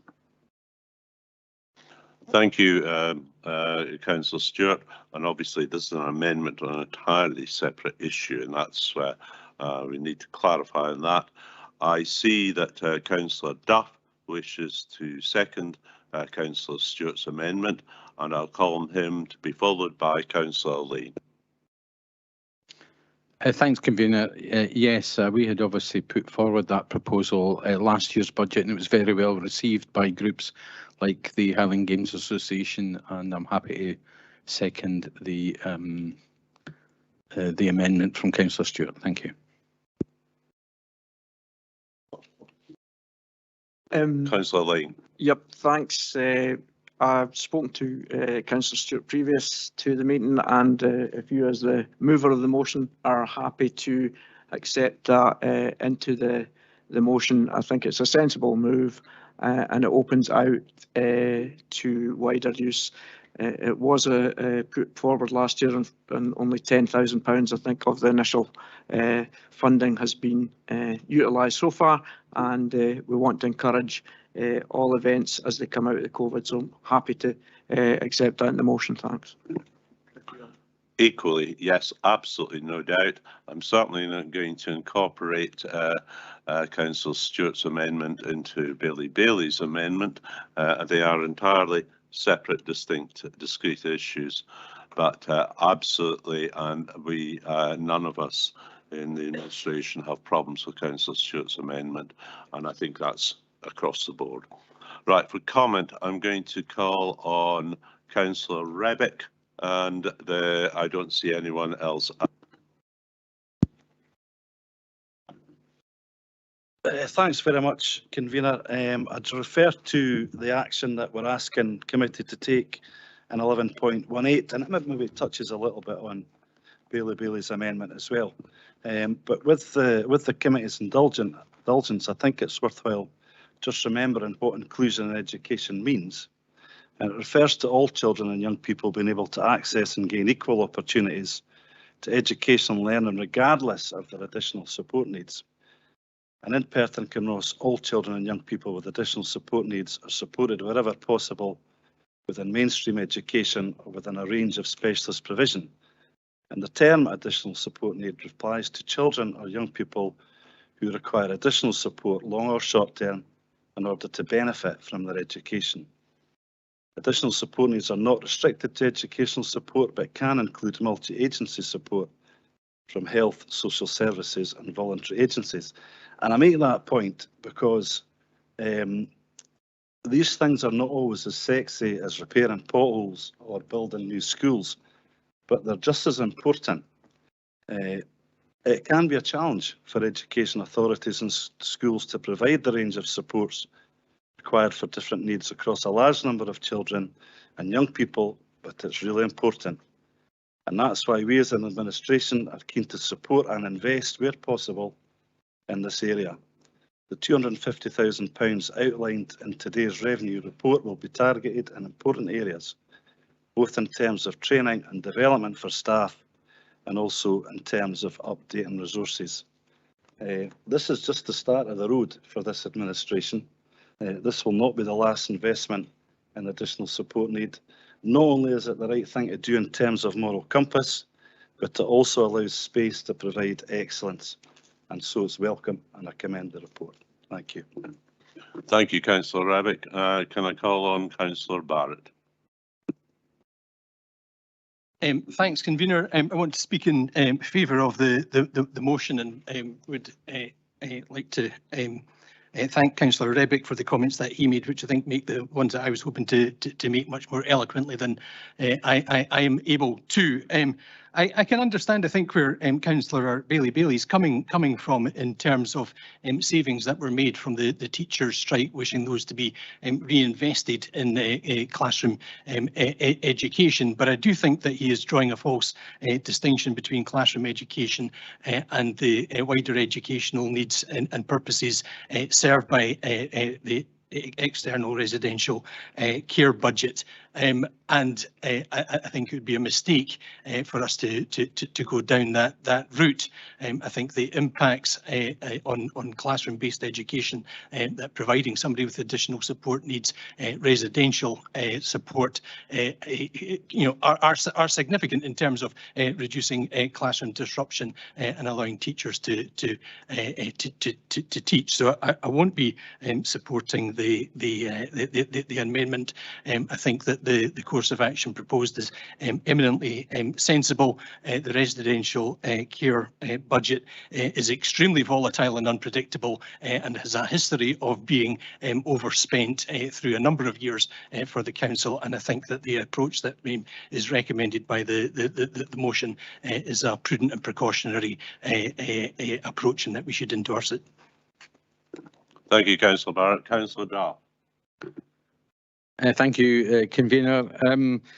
Just like to echo the congratulations to the team for the council tax rate. I think the fact that we've got back up and above previous rates and sitting at nearly 98% is an excellent news. And I note also too that our non-domestic rates collection rate is up as well at 97.91. I think that's about a 3% increase on our last update. So both good news there. In relation to the amendment, I think it's unfortunate perhaps that we weren't, or the detail that is going to be provided to Learning and Families next week wasn't made available to the committee here, so that we could have seen and discussed and heard about the reasons for the additional or nearly additional £1.3 million for residential care. And I agree that in terms of scrutiny, it would be good to have that detail before we make that decision, and they'll certainly be supporting the amendment. Couple of final things. There was a comment in the papers about the work of the bereavement team and some additional money there. I just want to use the opportunity to congratulate the work of the bereavement team. I had a recent situation in Fortingall Cemetery where there were quite a number of unsafe headstones in this cemetery there, and an inspection was done and carried out, and all of them fixed very quickly, and a great job was done by the team there, so thanks to them for that. And finally, I think just to thank, as always, the finance team for bringing these papers together. They are quite complicated, and not everybody in the committee can get their head around them very easily, but thanks very much to the team for bringing the revenue budget monitoring paper. Thank you. Councillor Cuthbert, you have a point of clarification.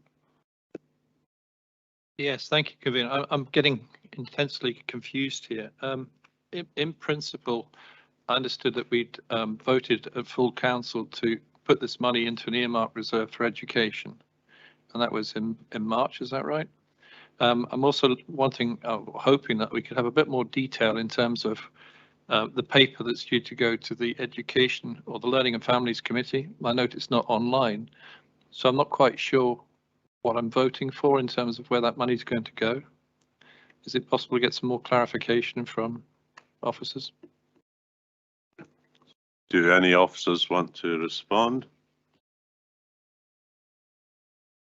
However, we do not get. I've not had sight of the report going to the Committee to Education next week.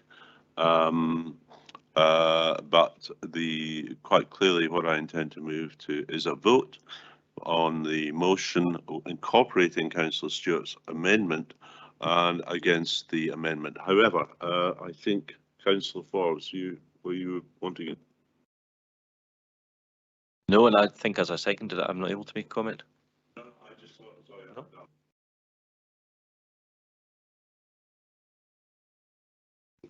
Provost McDade. Thanks, Convener. I'm unsure as to what the difficulty is if there is a report going to Learning and Families that has the information that's effectively being requested by the amendment. I'm unsure as to what the issue is, and as certainly the leader of the council is aware, I was keen to see more detailed information about this when the budget papers came forward at the time, and that was why the paper is going to Learning and Families in part, because we jointly all requested it at that point. So I'm slightly confused as to what the issue is if the information is already effectively being produced in this Learning and Families paper. Can that, and if there's a slight bit more detail required, not just be provided?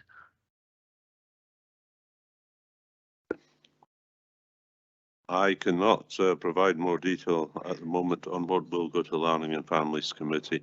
I actually think we've gone round the houses on this, I think, quite considerably. I note that Bailey wants to confirm my amendment also incorporates the Councillor Stewart's amendment. It's not just the motion that incorporates that. Accept that. But I propose that we now. On you go. Councillor Stewart's amendment has been incorporated and agreed as part of the original motion.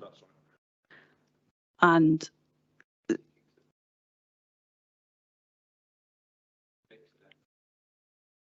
no, Councillor Stewart's amendment has just been accepted now as part of the motion. And since your amendment is distinct, it would have been one of the ones that we would have advised that we took separately against the motion in the first instance so that you weren't going against each other. So however your amendment turns out in terms of the roll call vote, Councillor Stewart's amendment will still stand. That's quite clear. Okay. I want to call roll call vote. Well, yeah. Can I ask councillors to sum up? Yeah. Just a point of clarification, Convener. Yeah.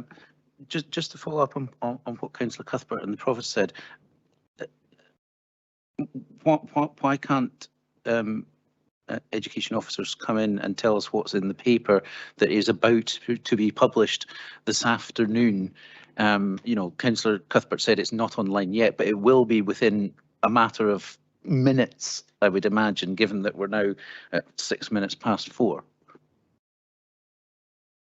Shana.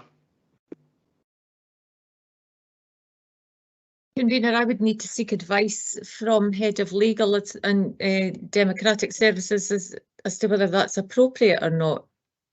Thank you.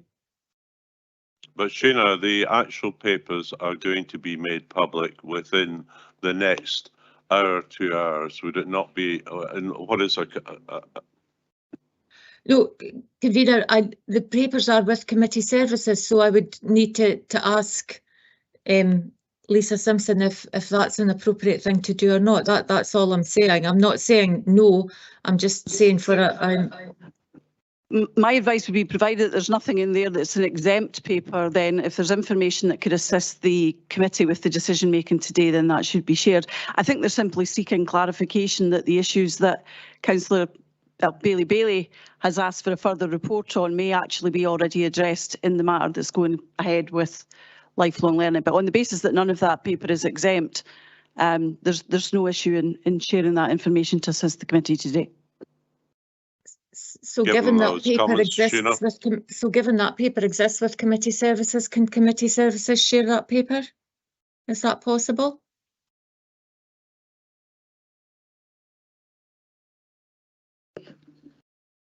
It can be circulated when it's published, but I think really we just need some way by explanation because we don't have time to sit and read the content of another paper. So I think it's just a brief summary. Sheena, that's all that's required. Thanks. Apologies for my misunderstanding, Convener. I had thought the request was for the paper to be circulated, but I'm very happy to open up the papers and provide as brief an overview as I can of a paper that will go to Finance and Resources. So if you just bear with me till I get to the correct papers. I notice there are points of clarification from Councillor Stewart and Councillor Duff. I think I'll take those before we come back to you, Sheena. Yep, you've had yours. Councillor Duff. Thank you, Convener. Sorry, obviously what you're suggesting is now we go back to further information and questions when we're in kind of comments and the vote. I'm not quite sure whether that meets standing orders either. Yes, we are in a bit of a guddle, but I think what would be helpful is if Sheena could just give us a rundown on what is contained in that paper for next Wednesday. Okay? Certainly. So the purpose of the paper is to outline the direct consequences of COVID-19 pandemic on children, young people and families. and to seek to provide as much information as possible to Learning and Families Committee on that. The report is structured into background, proposals and expected outcomes. The background covers the notable increase in the numbers of young people demonstrating extremely high levels of risk-taking behaviours, including emotional harm, drug and alcohol use and expression of suicidal ideation. The risks presented by many of these young people were so high that they could not have been placed safely within a kinship or a foster care placement, and therefore a residential placement was the only option. Between November 21 and January 22, a series of unplanned residential placements pushed the costs above that of the allocated budget, and this has continued throughout 22 and into 23. The situation is replicated across Scotland and was raised as an issue with the Scottish Government at the Chief Social Work Officers meeting on the 12th of January 2023, and in subsequent meetings with members of Social Work Scotland, at which all local authorities are represented. The financial pressures that were identified specifically within the residential care budget, we had sought to create with other monies some additional support staff to be able to try and manage this situation, but the circumstances prevented us being able to continue to manage this within budget. There were further challenges in terms of capacity of the team to respond to a range of needs of young people aged between 12 and 16 years who were on the edge of care, compounded by things like long-term sickness absence of a number of people unable to fill a particular maternity post, which resulted in teams being depleted at some points by up to 50% of staff. Complexity of cases for social work staff across the whole service and priority to respond to child protection concerns were looked at, and appropriate shifts were made across some teams to make sure that the acute services were staffed to the appropriate levels. We then go on to outline and refer back to the Chief Social Work Officer's report, which of course went before full council, and it outlined and considered the impact of COVID-19 and noted that recovery and renewal had not been possible to achieve due to complex needs and exceptionally high demand, which had not abated during 22-23. And it was also acknowledged in the Chief Social Work Officer report, which I think is important, that there was no national funding identified specifically for children's services in the same way that there were around adult social services. We then outline in detail the funding that we have had for staff and the additional funding that was applied and received for staff during the period of the pandemic. And then the final section of the report goes into outlining in some detail, convener, what the expected outcomes of the approved additional funding would be, and that would be to provide to cover the costs of the residential care, to ensure that we're fully supported to bring costs back within budget. The requirement for residential care, of course, remains unpredictable, with many decisions regarding appropriate use of residential care actually being made by Children's Hearing or courts, with whom we must comply. So we don't have any jurisdiction over some of the decisions around why young people are placed in a residential care placement.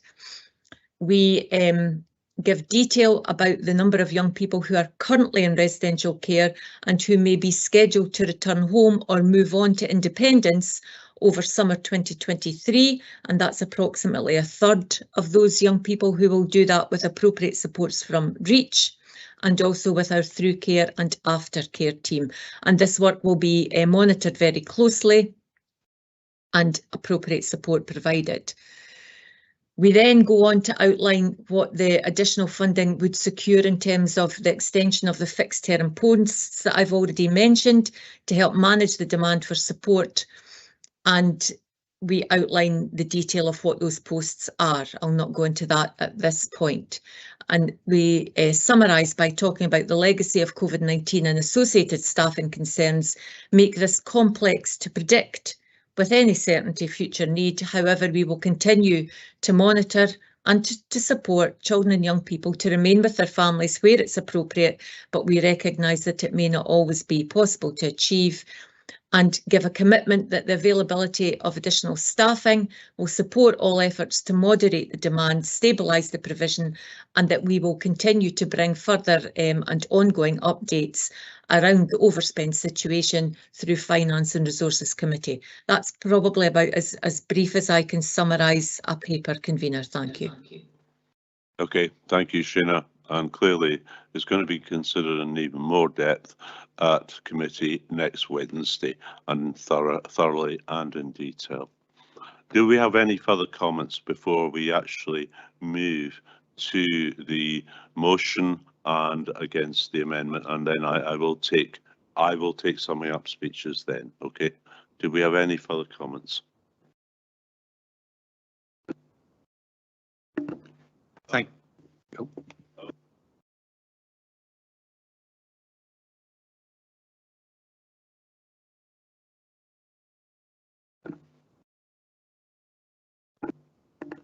Thank you, convener.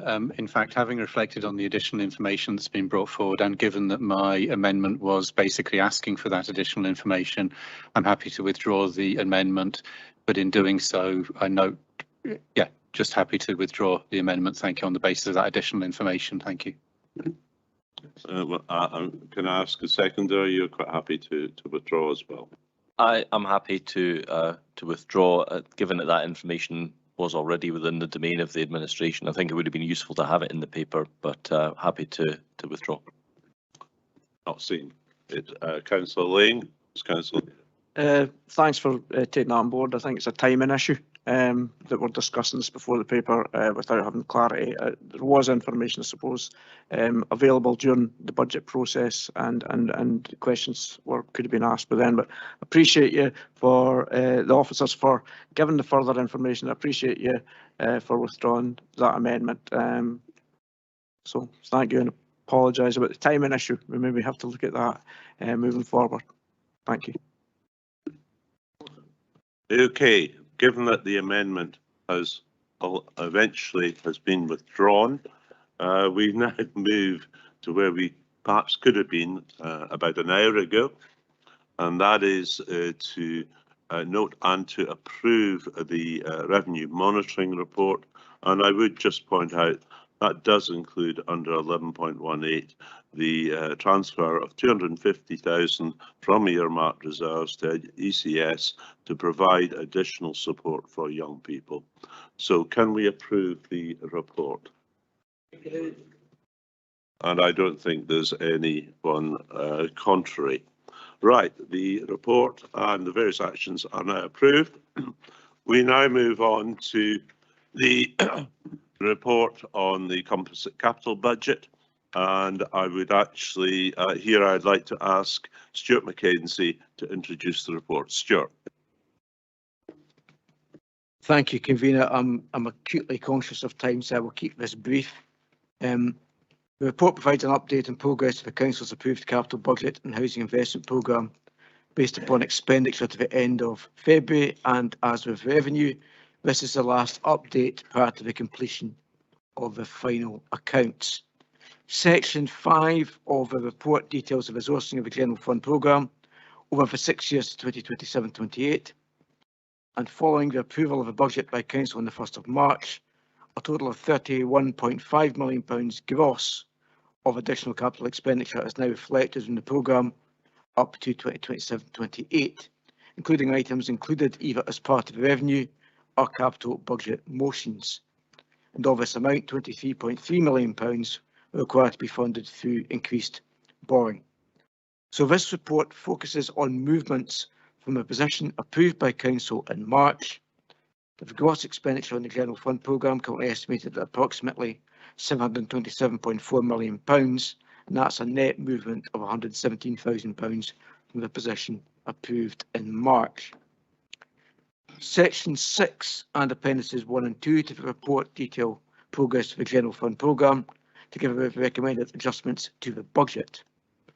Net expenditure on the General Fund programme to the end of February was approximately £67.1 million, equivalent to 76% of the revised budget for financial year 2022-23. There are quite a lot of adjustments detailed to individual projects and programmes in section 6. I don't propose to go through them in the interest of brevity, but I'm sure members may have questions. In section 7 and appendix 3 of the report, that details progress of the housing investment programme. Net expenditure on the housing programme to the end of February was approximately £10.5 million, equivalent to 58% of the revised budget for financial year 2022-23, and again as adjustments to the programmes in the housing investment programme. So, to conclude, subject to the approval of the adjustments set out in the report, projected expenditure on the General Fund programme at the end of financial year 2022-23 is approximately £88 million, or 64% of the budget approved in April last year, and the projected position for the housing investment programme is estimated at approximately £18.2 million, or 101% of the budget approved in April. And I'm happy with colleagues to take questions, Convener. Do we have any questions? I'm not seeing any at the moment.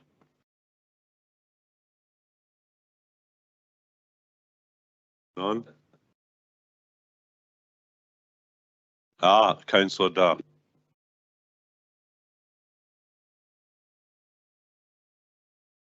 Thank you, Convener. Sorry, I was just trying to find the part of the report I wanted to ask a question on. In relation to 6.2.3, it talks about the phasing of funding for our IILE budget for Medfin Primary and Braco Primary School, and it's moving nearly £4 million, not into next year, but 2 years and 3 years away. I wonder if we could have a clarification of why that is so far down the road, and if you know what the impact is on these projects. Thank you. Can I ask Greg Boland to respond? Greg? Yes, thank you, Convener. Councillor Duff, in relation to Braco Primary School, we're currently in discussions with potentially purchasing new land. They are hopefully going to reach conclusion very soon. So we'd hope to have an update on that, and then obviously then the key milestones around that project will be updated. So that's the basis of the update regarding Braco. With regard to Medfin Primary School, you may or may not be aware that we have undertaken some enabling works at the site. We've demolished the hall, we've made improvements to the site regarding access, we've done landscaping, we've installed EV charge points, we've updated the new nursery play area, and we've updated the pass and trim trail. So the design team now are currently working on the kind of next phase of the project, and we hope to have a new programme for that, and then obviously align the phasing. So Medfin is started and will continue. In Braco, we're hoping to have some positive news very soon, but we've obviously had to align the funding in relation to potentially what those timelines might be.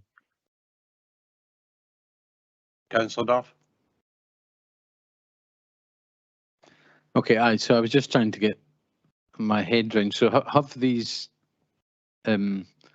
previously considered timelines been moved back 2 and 3 years? Is that the implication of what you're saying here, Greg? Greg? Yes, so Stuff with regard to Braco, the original plan was to look, and may still continue to be a refurb and extension of the current Braco Primary School. When land potentially came available, we feel that's the better solution for the community of Braco, and that's why we're pursuing that, and we'd hope to conclude that and agree the way forward. In relation to Medfin, it's kind of been a kind of phased approach, and we're really just trying to get the resources around the new design and the new programme to move forward. So we kind of always knew it would be kind of 2 phases at Medfin. So obviously the money then obviously has to align with how we anticipate the spend on the projects will materialise.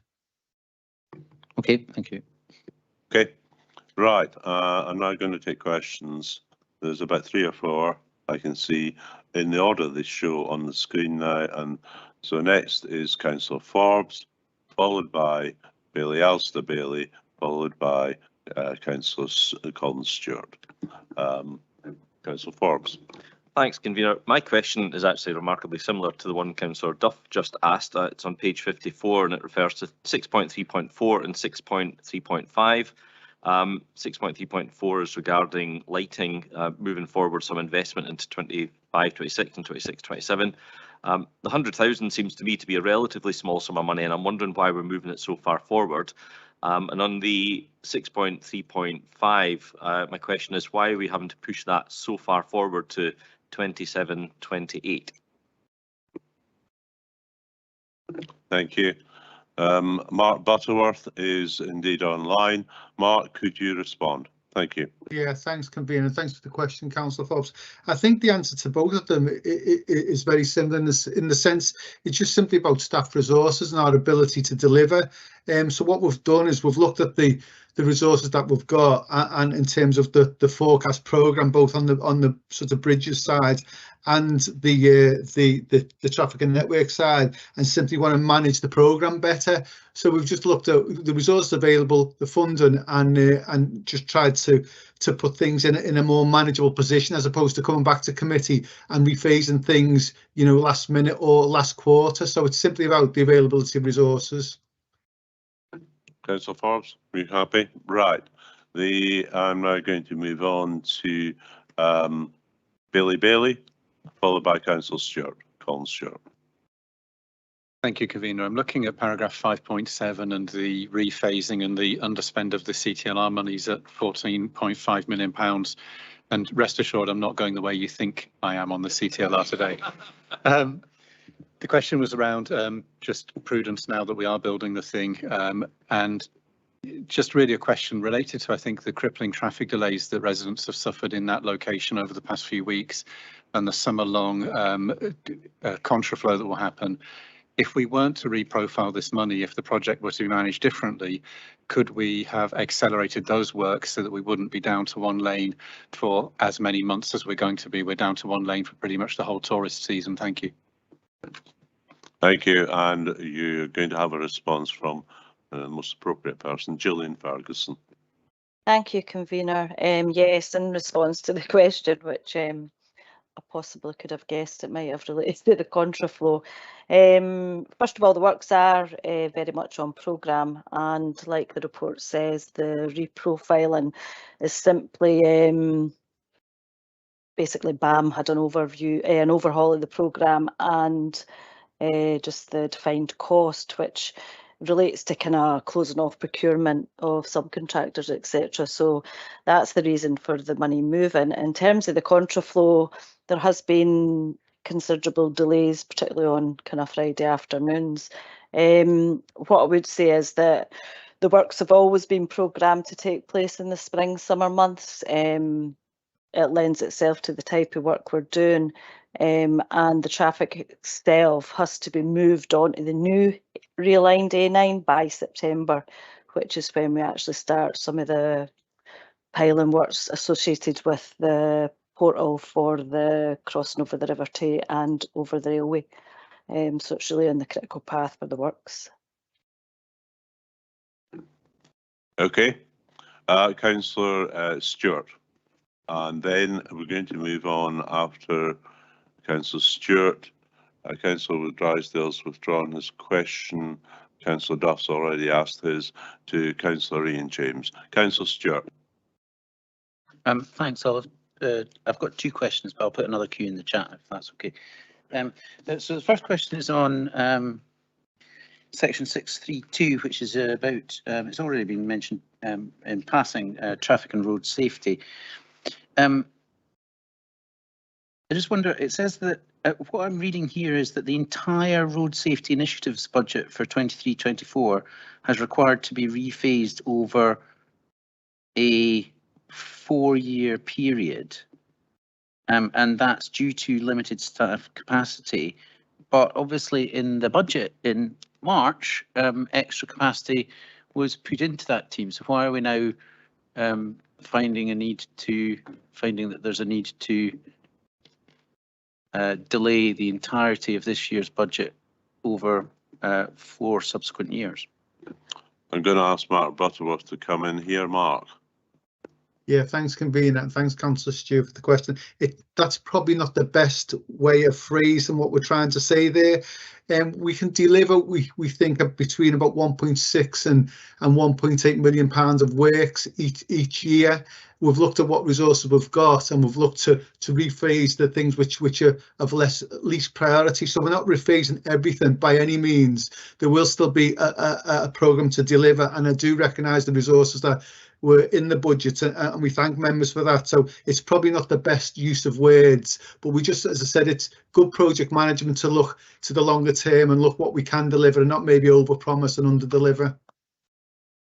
Okay, thanks, Mark. Councillor Ian James, and then I think he'll probably take it as the final question from Bob Braun also.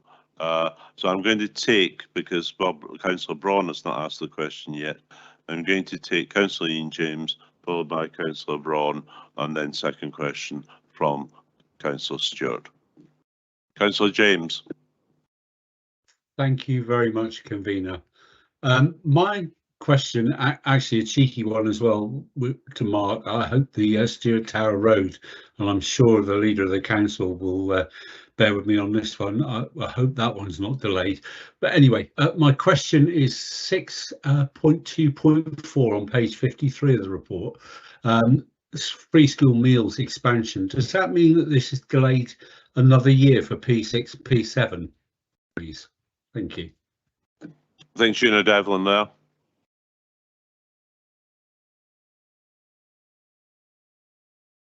Convener Greg Boland, I'll pick up that question. Thank you. Okay, Greg. Yeah, just on free school meals, we still don't have a date for the delivery of free school meals for primary 6 and 7.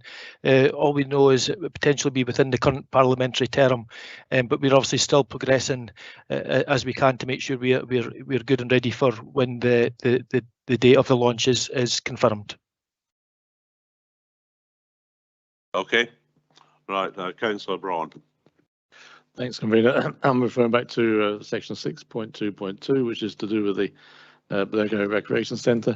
I just want to confirm, my understanding is the letters of intent have now been signed, and although the final legalities are not in place, that effectively means we are committed to the project. If you could confirm that.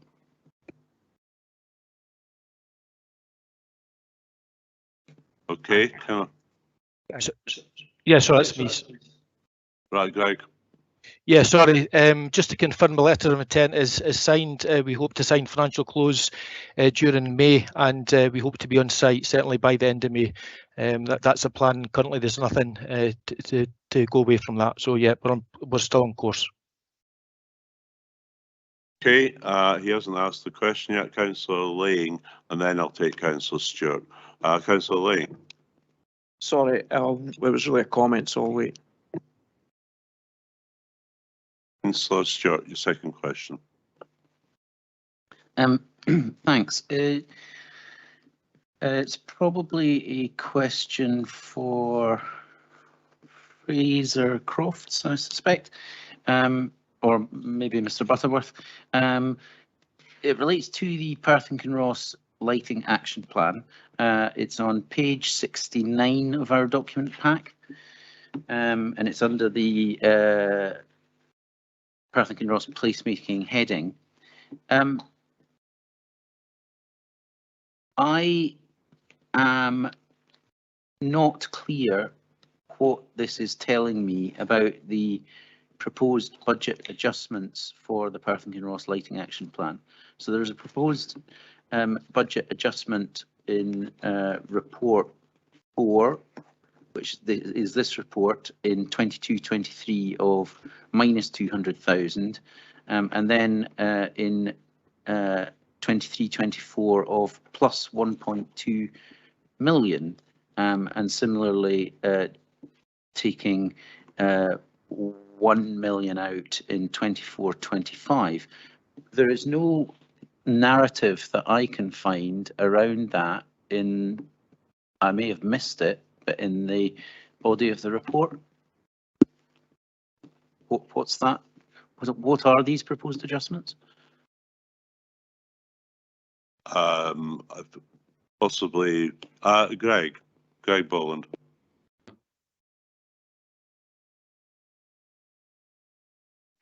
Sorry, Councillor Stewart, could you just repeat that question? Sorry. No, right. Yeah, I'm not getting from it. Butterworth. Okay. Yeah, thanks, convener. Just in terms of our street lighting programme, the two aspects to this is our LED lighting replacement and there's the column replacement.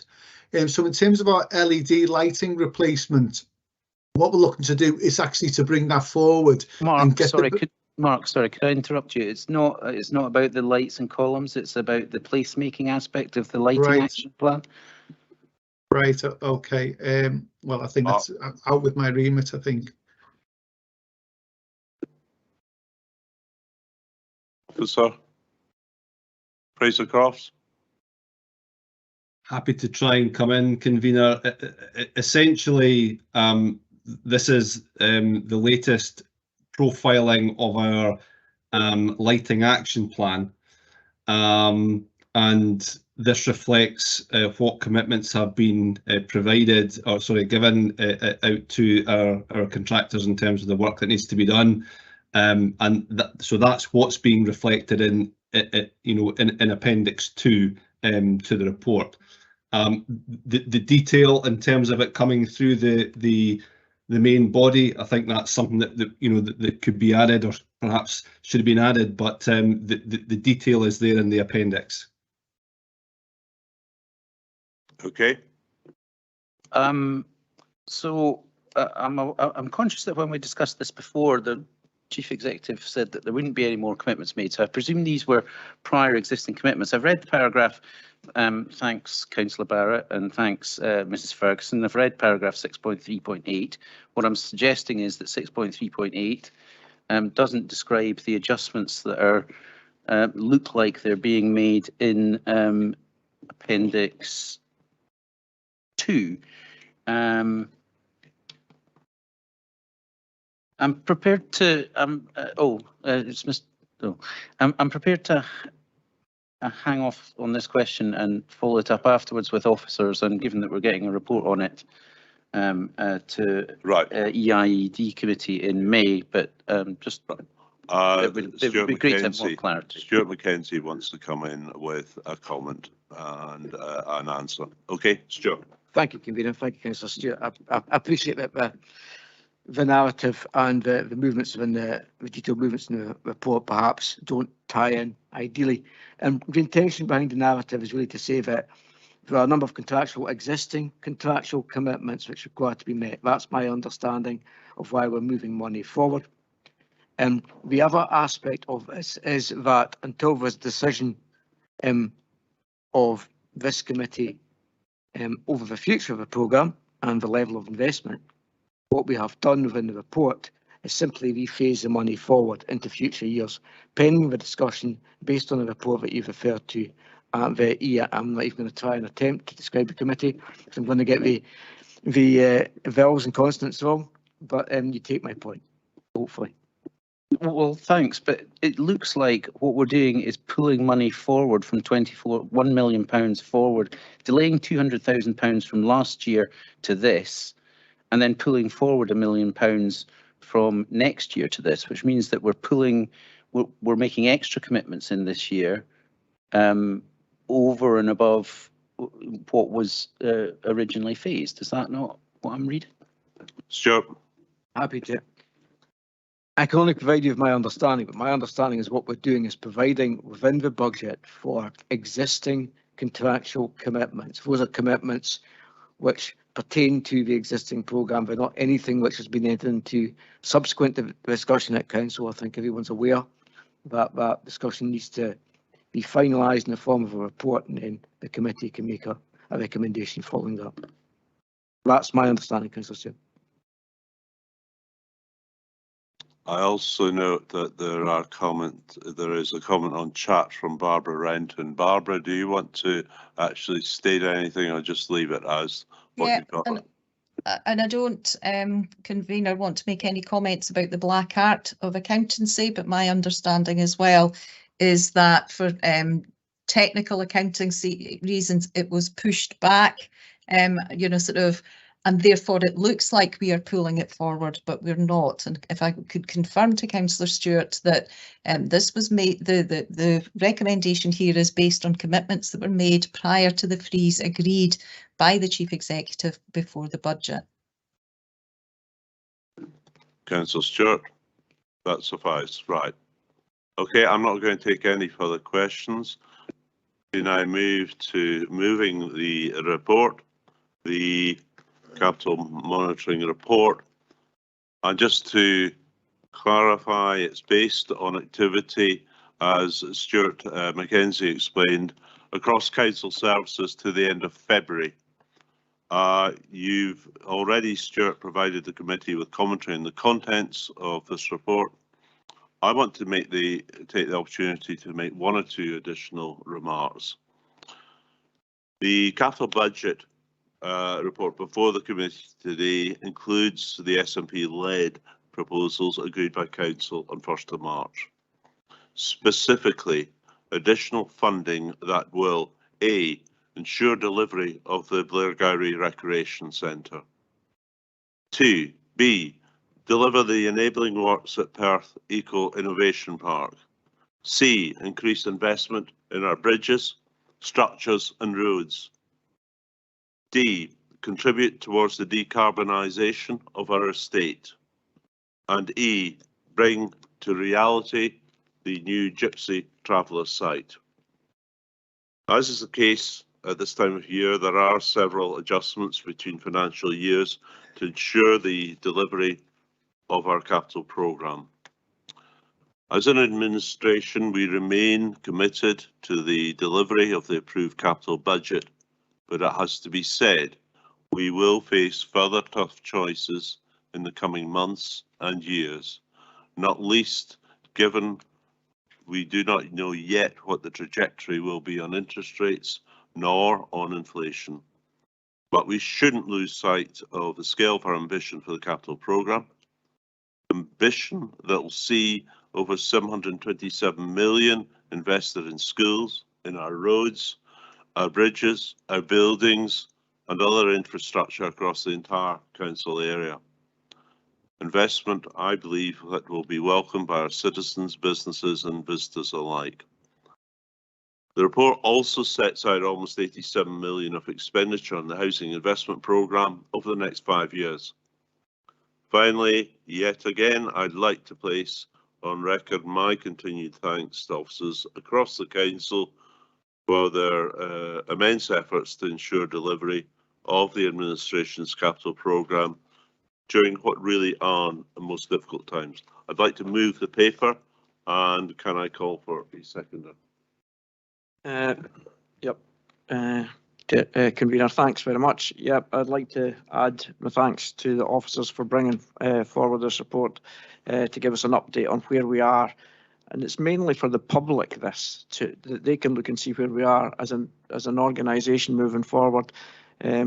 All elected members, and it'll maybe create more work for officers, or obviously at any time if they've got a particular interest in any of the projects, which I tend to look at. Some of them have been going on so long, Councillor James and Councillor Braun, the two that were mentioned there, that they're not particularly administration ones now. We're just in charge with delivering them now. They're actually whole council projects, as are everything within this that goes forward on the council budget.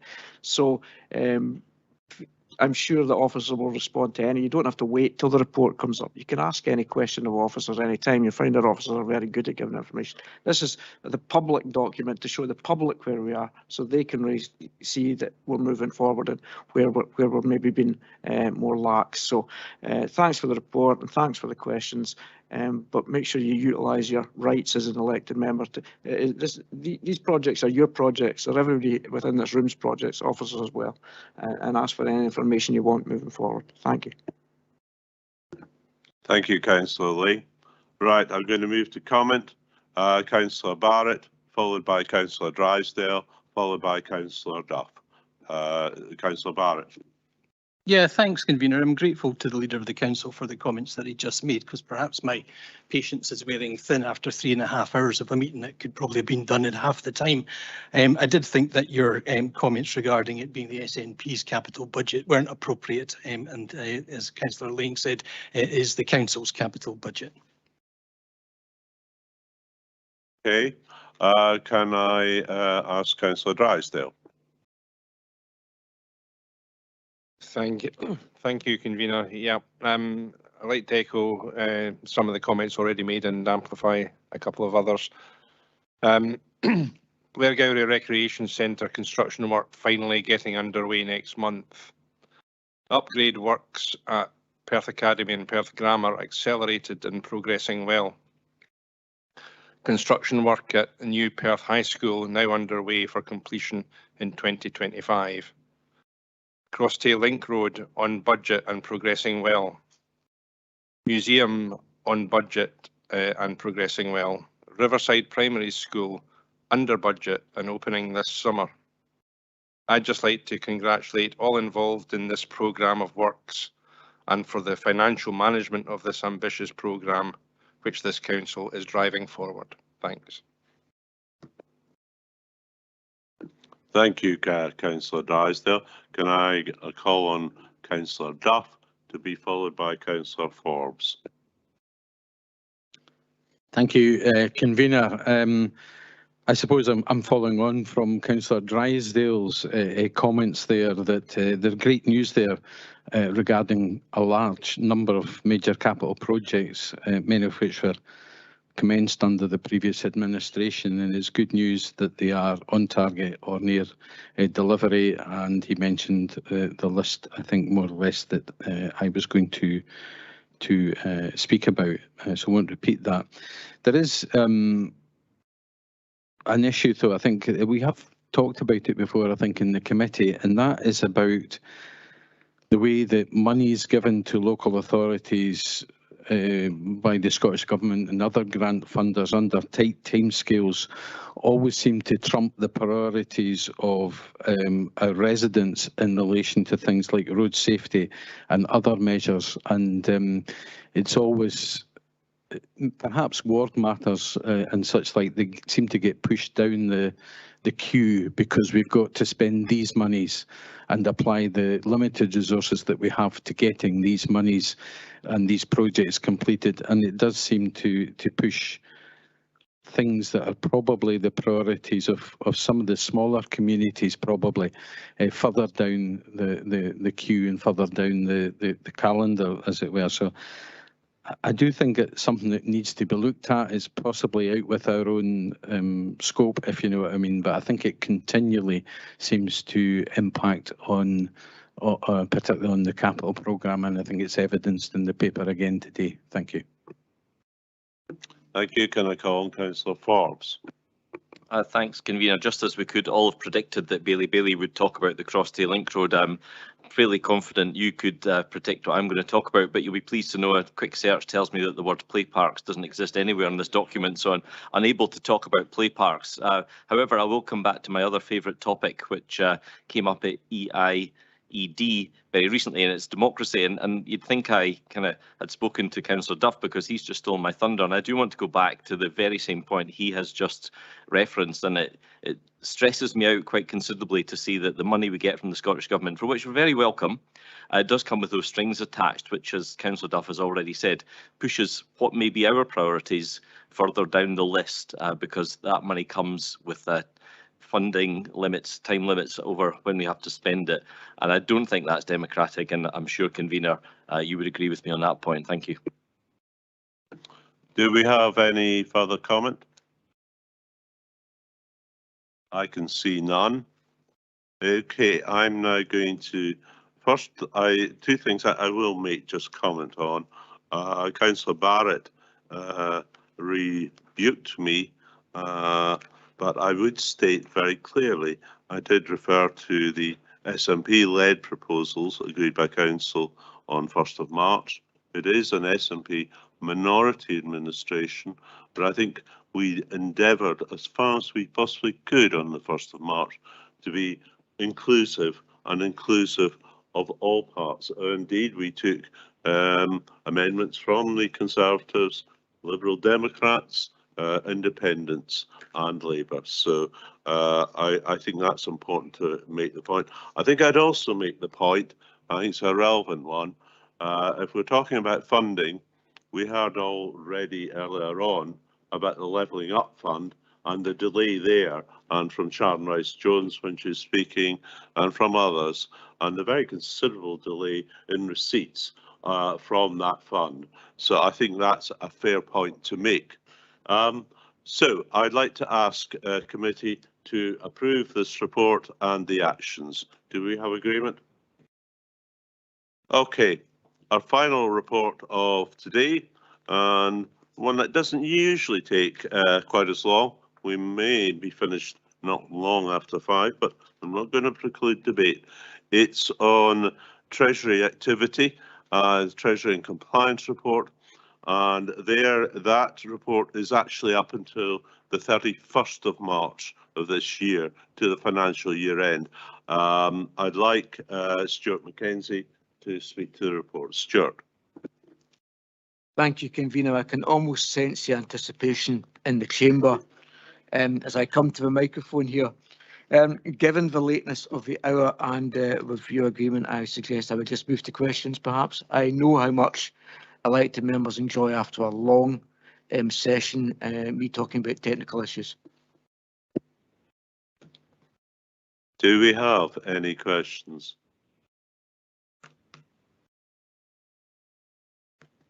We don't. It used to be in the past I would ask a few questions on this report, but I'm not going to. Yeah. What I will say is I'm going to move the report. It does cover the period to 31st of March 2023. I think I'd be right in saying to Stuart, it may not be the figures totally aligned with what will be in the annual report and accounts, but it is pretty up to date. I just want to make 2 further comments. We have tried to make this as up to date as possible. We included even the March inflation figures, and I think that you've got to really monitor the position there going forward and what's going to happen on UK inflation, in particular relative to the US and to Europe, and that's going to be an important factor for us and certainly our next budget decisions for 23-24 and beyond. The other thing is our proactive approach to Treasury management, I think, is further reinforced with this report. It sets out the investment in para 5.9, investment income in the last quarter of just over £2.4 million. And that, I think I'm right in saying, means we've generated something in the order of 4.9 million of investment income for this year, which is, I think, certainly probably something we hadn't anticipated a year ago, but obviously that I don't think is necessarily going to be repeated in 23-24. Secondly, I'm also delighted to note there are no breaches in compliance with the investment strategy and policies, and I think importantly the Council's prudential indicators were fully adhered to throughout the quarter. So I'd like to move the report and can I ask for a seconder? Happy to formally second the report, Convener. I think we maybe don't give these reports justice. There's a lot of work goes into the preparation of them, and there's a lot of work goes into the work that is recorded here. So I'd like to thank the finance team as usual for looking after us and the finances of people of Perth and Kinross as well. And with that, I'll second the report. Okay, I'd just like to echo those comments. Right, does anyone here have any comments to make? Or can we agree the report? Agreed. Then there being no further business, and at 10 to 5, so it's not that especially long a meeting, although it could have been shorter, clearly, we conclude proceedings. Thank you.